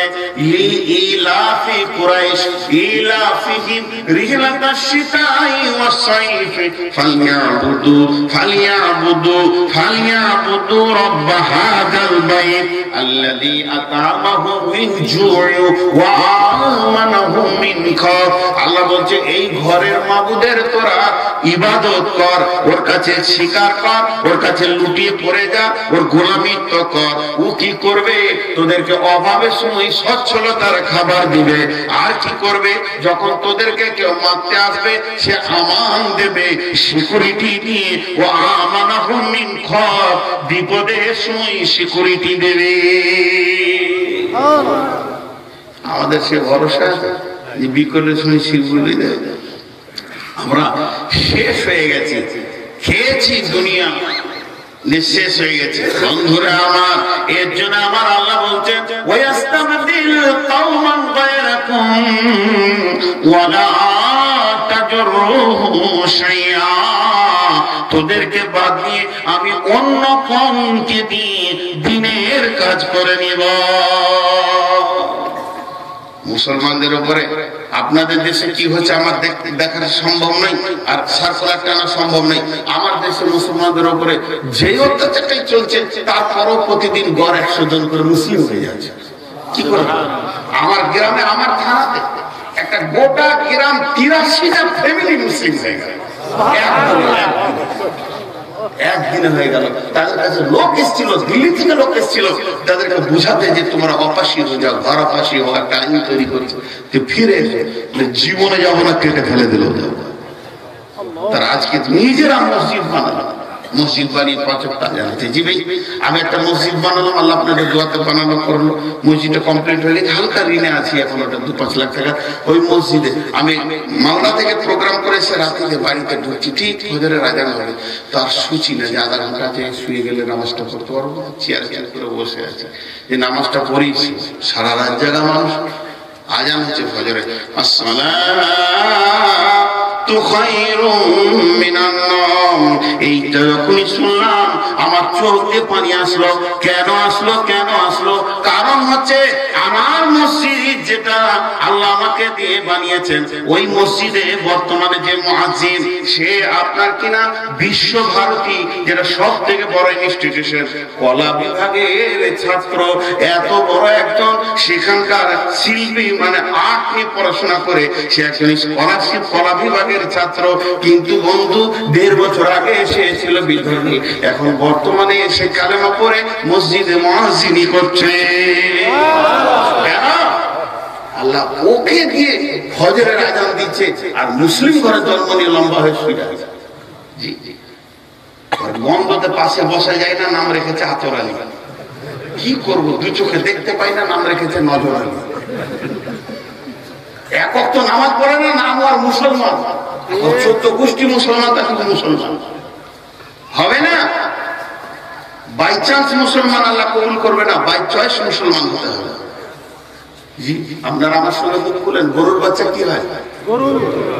তো 2 জন বললে সবাই বলেন গরুর বাচ্চা, ছাগলের বাচ্চা, ঘাড়ের বাচ্চা, হেডমাস্টারের বাচ্চা। হেডমাস্টারের যত ছেলে ছিল সব হেডমাস্টার। তো ওগুলো পশু এর জন্য হবে। মুসলিমের বাচ্চা মুসলিম অতক্ষণ পর্যন্ত হতে পারে না সে যতক্ষণ কালেমাকে অন্তর থেকে কবুল না করে ইসলামকে ফার্সিং না করেছে। আমরা গতানুগতিক হয়ে গেছি বলে ইসলামের ব্যথা বুঝছি না। সন্তানের কি মূল্য যে কোঁদ দিয়েছে ওকে জিজ্ঞেস করেন, প্রসব যন্ত্র যে দিয়েছে। আর কোরআনের কি মূল্য, মদিনা মানবরাতে 12,000 শহীদ শুয়ে আছে, ওদেরকে জিজ্ঞেস করেন। আপনি কি কোরআনের মূল্য বুঝবেন আর আমি কি কোরআনের মূল্য বুঝবেন? জি ভাই, ওদেরকে জিজ্ঞেস করেন। আল্লাহ তাবারাক ওয়া তাআলা বলছেন, ইল্লা তানসুরুহু ফাকাদ নাসারাহুল্লাহু ইদ আখরাজাহু আল্লাযীনা কাফারু সানি সুনাইনি ইদ হুমা ফিল গার ইদ ইয়াকুলু লিসাহিবিহি লা তাহজান ইন্নাল্লাহা মা'ানা ফাআনজালাল্লাহু সাকিনাতাহু আলাইহি ওয়া আইয়াদাহু বিজুনুদিন লাম তারাওহা ওয়া জা'আলা কালিমাতাল্লাযীনা কাফারুস সুফলা ওয়া কালিমাতুল্লাহি হিয়াল উলিয়া ওয়াল্লাহু আজিজুন হাকীম। সুবহানাল্লাহ। এখানে একটা ঘটনা আছে, কিন্তু তার আগে আপনাদেরকে যে ঘটনা আমি শোনাতে যাচ্ছিলাম, আমাদের উত্তরে বর্ধমান জেলা, আমাদের উত্তরে হচ্ছে বীরভূম জেলা। বীরভূম জেলাতে একটা ঘটনা ঘটেছে অনেক আগে, অনেক আগে বলতে 20-25 বছর আগে। সে যুগে মানুষের ঈমান দোয়া আলাদা ছিল। আল্লাহর মদদ কাকে বলে? একটা ফুটবল ময়দান, ফুটবল ময়দানে ওখানে উভয় সম্প্রদায়ের ছেলেরা ফুটবল খেলে, একটা ঝগড়া হয়েছে হিন্দু মুসলিম, কথাটা একটা বড় হয়ে গেছে। তো এই নিয়ে বিরাট তঞ্চু, এরা মারবে ওরা মারবে, যা হয় এই হতে হতে ধরেন এখানে গ্রামের পশ্চিমে হিন্দু গ্রাম, গ্রামের উত্তরে হিন্দু, দক্ষিণে হিন্দু, উত্তর দক্ষিণ চারিদিকে, পূর্ব দিকটা ফাঁকা, প্রায় 3 কিলোমিটার দূরে একটা মুসলিম। এরা মুসলিমের 150-200 ঘর বাস করে। আর এগুলো টোটাল যা হিন্দু আছে তাতে মোটামুটি ধরেন 3,000-3,500 আছে। ইচ্ছা করলে 1 ঘন্টায় উড়িয়ে দিতে পারে, সভা করে দিতে পারে। কিন্তু আল্লাহর মদদ থাকে না। এরা রাত্রিতে যখন শুনেছে যে আমাদেরকে আজকে শেষ করে দেয়া হবে, এরা রাত্রিতে উঠে আল্লাহর কাছে কেঁদেছে, এত কান্না কেঁদেছে, এত কেঁদেছে, এত কেঁদেছে যে আল্লাহ তাবারাক ওয়া তাআলা ওদের জন্য মদদ পাঠিয়েছে। কেমন মদদ পাঠিয়েছে? হিন্দু মহিলারা সন্ধ্যার সময় মানে এক মাঠের দিকে গেছে, তো গিয়ে দেখছে গোটা মাঠ কয়েক লক্ষ ঘোড়ার উপরে সাদা পোশাক পরে আর তলোয়ার হয়ে সওয়ার হয়ে লোক রয়েছে, পৃথিবীর কোন মুসলিম দেখেনি। ওরা দেখে এসে নিজেদের গ্রামের ছেলেদেরকে বলেছে, এরা যখন মাঠে গিয়ে দেখছে তো লক্ষ লক্ষ চাঙ্গিরাতে দেখা যাচ্ছে সৈন্যের মতো দাঁড়িয়ে আছে, এরা জিহাদ করলো না, আপোষ করে নিল, ভেজাল মিটে গেল। আল্লাহ তাবারক ওয়া তাআলা বলছেন, ইল্লা তানসুরুহু ফাকাদ নাসারাহুল্লাহু ইযা আখরাজাহুল্লাযীনা কাফারু সানিয়া সানাইনি ইয হুমা ফিল গার ইয ইয়াকুলু লিসাহিবিহি লা তাহজান ইন্নাল্লাহা মা'ানা ফাআনজালাল্লাহু সাকিনাতাহু আলাইহি ওয়া আইয়াদাহু বিজুনুদিন লাম তারাহা ওয়া জা'আলা কালিমাতাল্লাযীনা কাফারু সুফলা ওয়া কালিমাতুল্লাহি হিয়াল উলিয়া ওয়াল্লাহু আসীসুন হাকীম। আল্লাহ কি বলছেন? আপনারা উঠবেন না, খুব স্বল্প সময়ের কাছে চলে এসেছি আমি। এখানে 2-3টে সাইকোলজিস্ট আছে, 2-10 মিনিটের মধ্যে আমি বলে দিচ্ছি, খালি শুনেন। এই আয়াতটাতে একটা ঘটনা লুকিয়েছে। ঘটনাটা কি? ছোট একটা উদাহরণ দিই। এইটু 1 ইঞ্চি যদি কোনো বড় গাছ থাকে, বড়ের গাছ 1 ইঞ্চি কেবল আপনার বাড়ির সামনে বের হয়েছে, আপনি যদি ইচ্ছা করেন যে বড় গাছটাকে শেষ করে দেবো, পারবেন কিনা? পারবেন। তুলে ওর সব গুনিয়ে শেষ করে দিলেন। কিন্তু আমাদের কলকাতাতে একটা গাছ আছে, ইডেন গার্ডেনে 20 বিঘা, একটা গাছ 20 বিঘাতে আছে। সরকার তো মাঝে মাঝে চ্যালেঞ্জ দেয় যে ওর গাছের গোড়াটা বের করে, নামাল নেমেছে, হয়েছে, নামাল নেমেছে, ওকে নিষ্মূলে শেষ করা যাবে? বলে দুজারদের তুললেও কোথাও থেকে যাবে। তো আল্লাহ তাবারক ওয়া তাআলা বলছেন, যেদিন ইসলামের 2টি পাতা 3 দানা আবু বকর আর আমার নবী বাড়ি থেকে বের হলো ইসলামকে বাঁচানোর জন্য, তৈরি করার জন্য, তারা দুজনে গাড়ে সরে গিয়ে ঢুকলো, সেদিন সারা পৃথিবীর বড় বড় তাবর তাবর বেঈমানেরা ইসলামকে উৎখাত করতে পারেনি। আমার মদদ সঙ্গে ছিল, আমি তাদেরকে সাহায্য করে ইসলামকে বুনিয়াদ বানিয়ে দিয়েছি। আজকে পৃথিবীর কোণে কোণে কোণে কোণে রন্ধে রন্ধে ইসলাম পৌঁছে গেছে। বেঈমানেরা যতই চিৎকার চক্রান্ত চালিয়ে যাক না কেন, ইসলামকে সমূলে ধ্বংস করতে পারবে না। খালি তোরাই ফিরে আয়, ইসলামের ভিতরে যেমন আগে দেখেছিলি ফতে, ওই রকম আজও দেখতে পাবে। আল্লাহ বলছেন, ইল্লা তানসুরুহু ফাকাদ নাসারাহুল্লাহ, তোরা মদদে আয়, আমার মদদ তোর উপরে থাকবে। জি, কেমন মদদ থাকবে? উদাহরণটা ভালো করে শুনেন। পৃথিবীতে একটা আত্মীয় আছে, খুব মহব্বত, 76 বছর বয়স, দাদু, আর বেটাকে কি বলেন? নাতি না পুতা? নাতি হলে পুতাই হলো। তো ওর বয়স হচ্ছে 6, 3, 76 আর 3, বুঝছেন? বয়সটা প্রায় কাছাকাছি না? বলছে হ্যাঁ কাছাকাছি। কোথা বয়ান করছি যে বয়সটা কত 73 বছরের কম বেশি, কিন্তু ওদের দুজনা যা প্রেম থাকে পৃথিবীতে, এত প্রেমিক খুব কমই পাওয়া যায়, জি না? খাওয়াতে, উঠাতে, বসাতে দুজনাতে দুজনাতে। তো দাদু হচ্ছে ডায়াবেটিসের রোগী। উদাহরণটা ভালো করে শোনে। বৌমা এসে বলছে, আব্বা আটা শেষ, আপনি 2 রুটি খাবেন রাতে, তো ময়দা নেই, আপনি এক কাজ করেন, গম দিচ্ছি আমি ঝেড়ে একটু মেশিন ঘরে পিষে নিয়ে আসেন। দে মা, 25 কেজি গমকে একটা বস্তায় ফেলে দিয়েছি। এবার উনি রেডি হচ্ছেন, ওইটাকে নিয়ে মেশিন ঘরে যে পিষে নিয়ে আসবে, রাতে রুটি খাবে। ঠিক জোহরের আসরের নামাজ পড়ে উনি রেডি হচ্ছেন, জামা কাপড় পরে একটা তেল মুখে হাতে নিচ্ছেন। এমন সময় ওই নাতি ঘুম থেকে উঠে দেখছে, দাদু কি ব্যাপার, নতুন কাপড় পরছে, মানে বিষয়কালে কোনো আছে? ও তখন জামাটা পরে নেবে, বলছে আমিও রেডি। তখন দাদু মনে মনে ভাবছে যে এটা 25 কেজি, ওটা 25 কেজি, 50 কেজি হয়ে গেল। হাফ ওজন হচ্ছিল, এখন ডবল ওজন বেড়ে গেল। তাহলে এটাকে মাইনাস করি, এটাকে মাইনাস করা বুদ্ধি অনেক রকম ভয় দেখাচ্ছে। জঙ্গল থেকে বাঘ এসছে, বন্যা এসছে, নদীতে পানি, কিন্তু সব জায়গায় বলছে আমি আপনার আগে থাকবো। শেষ খেলা দাদু থাকতে না পেরে বলছে, শোন, ওই মহিলাটাকে বলছে আমার মা, বলছে ওটা তোর মা, আমার বৌমা, তাহলে আমাদের 2 ভাইয়ের একটা মা। ওই মা 25 কেজির মাল দিয়েছে, এই মালটা মেশিন ঘরে নিয়ে গিয়ে পিষে তোকে আটা ময়দা বানিয়ে আনতে হবে। তাহলে শোনো বন্ধু, তুমি যদি আমার সঙ্গে যেতে চাও মার্কেটে বাজারে, এই মালটা তোমাকে অর্ধেক নিয়ে যেতে হবে, আমি অর্ধেক নিয়ে যাব। মালটা অর্ধেক, রাস্তা অর্ধেক। জি। তো দাদু দেখছে এবারও কাবু হবে, 25 কেজির মাল 3 বছরের ছেলে নিয়ে যেতে পারবে না। তো ও মাছটা প্রথমেই মাথা ভিড়ে দেন, হাঁসটা আমারই হোক পারি না। আল্লাহ, যেই মাথাটা দিয়েছে সঙ্গে সঙ্গে দাদু ওই গমের বোঝাটাকে তুলে নিয়ে ওই নাতির মাথা চুলে হালকা টাচ করেছে, আর বাকি ওজনটা নিজের হাতে ধরে আছে। আর কচি কচি হাতগুলোকে দিয়ে মাথাটাকে দিয়ে মাজাকে হিলিয়ে হিলিয়ে হাঁটছে, আর মনে মনে ভাবছে আমার মতো মাছ টানার কেউ নাই, 25 কেজি মালটা আমি নিয়ে গেছি। টেনশনে কল কল কল কল করে ঘেমে গেছে। খেলার সাথীদেরকে ইশারা করছে, পারবি, খালি দেখ আমি কি বড় মাস্টার হয়েছি। আসল ব্যালেন্সটা কার হাতে আছে? দাদুর হাতে আছে।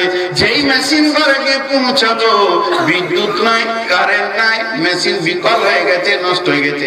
যাই হোক না কেন, দাদু মহব্বতে টিস্যু পেপার নিল না, রুমাল পকেট থেকে বের করলো না, জামা দিয়ে নাতির মুখগুলোকে মুছে দিচ্ছে, 2 গালে চুমা দিয়ে বলছে, ভাই মালটা তুমি এনেছো, তুমি এনেছো, বড় কষ্ট করে এনেছো। এ বুড়া রুটি খেতে পাক আর না পাক, তুমি যে লোভে মাল বইয়েছো, আগে তুমি জিলাপিটা নিয়ে নাও, তোমার সবটা মিটাবো। তা আমার আল্লাহ বলছেন, এটা এতটাই ওজন, পৃথিবীর কেউ ওজন তোরা নিতে পারবি না, খালি তোরা মাথাটা ভিড়া, আমার মদদের হাতটা তোদের মাথার উপরে থাকবে। ইল্লা তানসুরুহু ফাকাদ নাসারাহুল্লাহ, তোরা খালি মাথা ভিড়াবি কোরআনকে কি করে বাঁচানো যায়, আর আমার সঙ্গে সঙ্গে মদদের হাত তোর মাথার উপরে থাকবে, তোর পায়ের নিচে আমার কুদরতি হাত থাকবে রে। আমি পুরাটাই ট্যাকেল করব, চিন্তায় তোর খালি ঘেমে যাবি। কিয়ামতের মাঠে আমি তোর ঘাম মুছিয়ে দিয়ে গালে চুমা দিয়ে বলবো, বান্দারে কে হেদায়েত পেল আর কে হাফেজ হলো না হলো তোমার দেখার দরকার নাই, আগে তুমি যে লোভে করেছো তুমি জান্নাতে যাও, তবে আমি রব শান্তি পাবো রে। আল্লাহ বলছেন, ইল্লা তানসুরুহু ফাকাদ নাসারাহুল্লাহু ইয আখরাজাহুল্লাযীনা কাফারু সানিয়া ইসনাইনি ইয হুমা ফিল গার ইয ইয়াকুলু লিসাহিবিহি লা তাহজান ইন্নাল্লাহা মা'না। ওই গারের ভিতরে যখন আবু বকরের মুখটা শুকিয়ে গেল, নবীজি বলেন, আবু বকর রে, এই গর্তে আমরা 2 জন নাই, আমাদের মাঝে আর একজন রয়েছেন, তিনি হলেন আল্লাহ। জি, তিনি হলেন আল্লাহ। আল্লাহ আমাদের মদদ করবেন। তাহলে কটা দেশ বললাম? 6টার মধ্যে 3 নম্বরই ভেজাল করছে না। 3 নম্বরটা অত্যন্ত ভেজাল। আমি আর আগে বাড়ছি না, কিন্তু আপনারা উঠবেন না, আপনারা উঠবেন না, বসে আমি 2টা কথা বলি। 4 নম্বরটা আমরা মনেই রাখিনি। 4 নম্বরটা আমরা কবর আমাদের মনে পড়ে না। সারাদিনে একবার মনে পড়ে কবর? ঠিক করে বলেন, সারাদিনে একবার কবর মনে পড়ে? একটা ছোট্ট উদাহরণ দিই। এই উদাহরণটার ভিতরে গোটা একটা সোড়া ঢুকে যাবে। এই মোড়টার নাম কি? 3 ফুট, আর সামনে আছে ধামরাই, না সরি, এটা গোটাটা একটা হাই রোড, নিউ, একদম এতটুকু কোথাও খাল নাই, গাছ নাই। এটা 1 কিলোমিটার, আমি কথার কথা বলছি, 1.5 কি 2 কিলোমিটার, 2 কিলোমিটার নিউ, নিউ, একবারে নিউ। এইটা আজকে 1 মাস কাটা আছে, কোনো কাজ শুরু হয়নি, কাল কাজ শুরু হবে। ওটা আপনি দেখেছেন, আমি দেখেছি, ইনিও দেখেছেন, ইনিও দেখেছেন। আর একবার নয়, আমরা 1 মাস থেকে দিনে 5 বার করে দেখলে 150 বার দেখেছি। তার মানে আমাদের মাথায় আছে যে ওই জায়গাটা কাটা আছে, বাকিটা রোডটা নিউ। এখন তফসিল শেষ হয়ে গেছে, আর ওই মোড়ে আমাদের বাড়ি। 3 ভাই এখন যুক্তি করলাম যে গাড়ি টাড়িতে যাবো না, রাত হয়ে গেছে, একটু হাঁটতে হাঁটতে যাই, শরীরটা ব্যায়াম করা হবে, আর পৌঁছে যাবো। হাঁটতে শুরু করেছে, কিন্তু গাড়াটা আছে বুঝছেন, এই তিন বন্ধুতে এত মাতোয়ারা হয়ে গেছি দুনিয়াবি আলোচনাতে, আমি কি করি, আমি কি করি, আমার কি আছে, আমার কি আছে, উনি কি করেন, উনি কি করেন, ওনার বিবি কেমন, আমার বিবি কেমন, এর বিবি কেমন, এই করতে করতে করতে করতে দেখেছি জানি, তারপরও তিনজনকে দুপ করে খালে ফেলে, বুঝতে পেরেছি। আর খালে পড়ার পরে তখন চেতনা যে ও সেই কাঁটাটা আছে। আল্লাহ বলছেন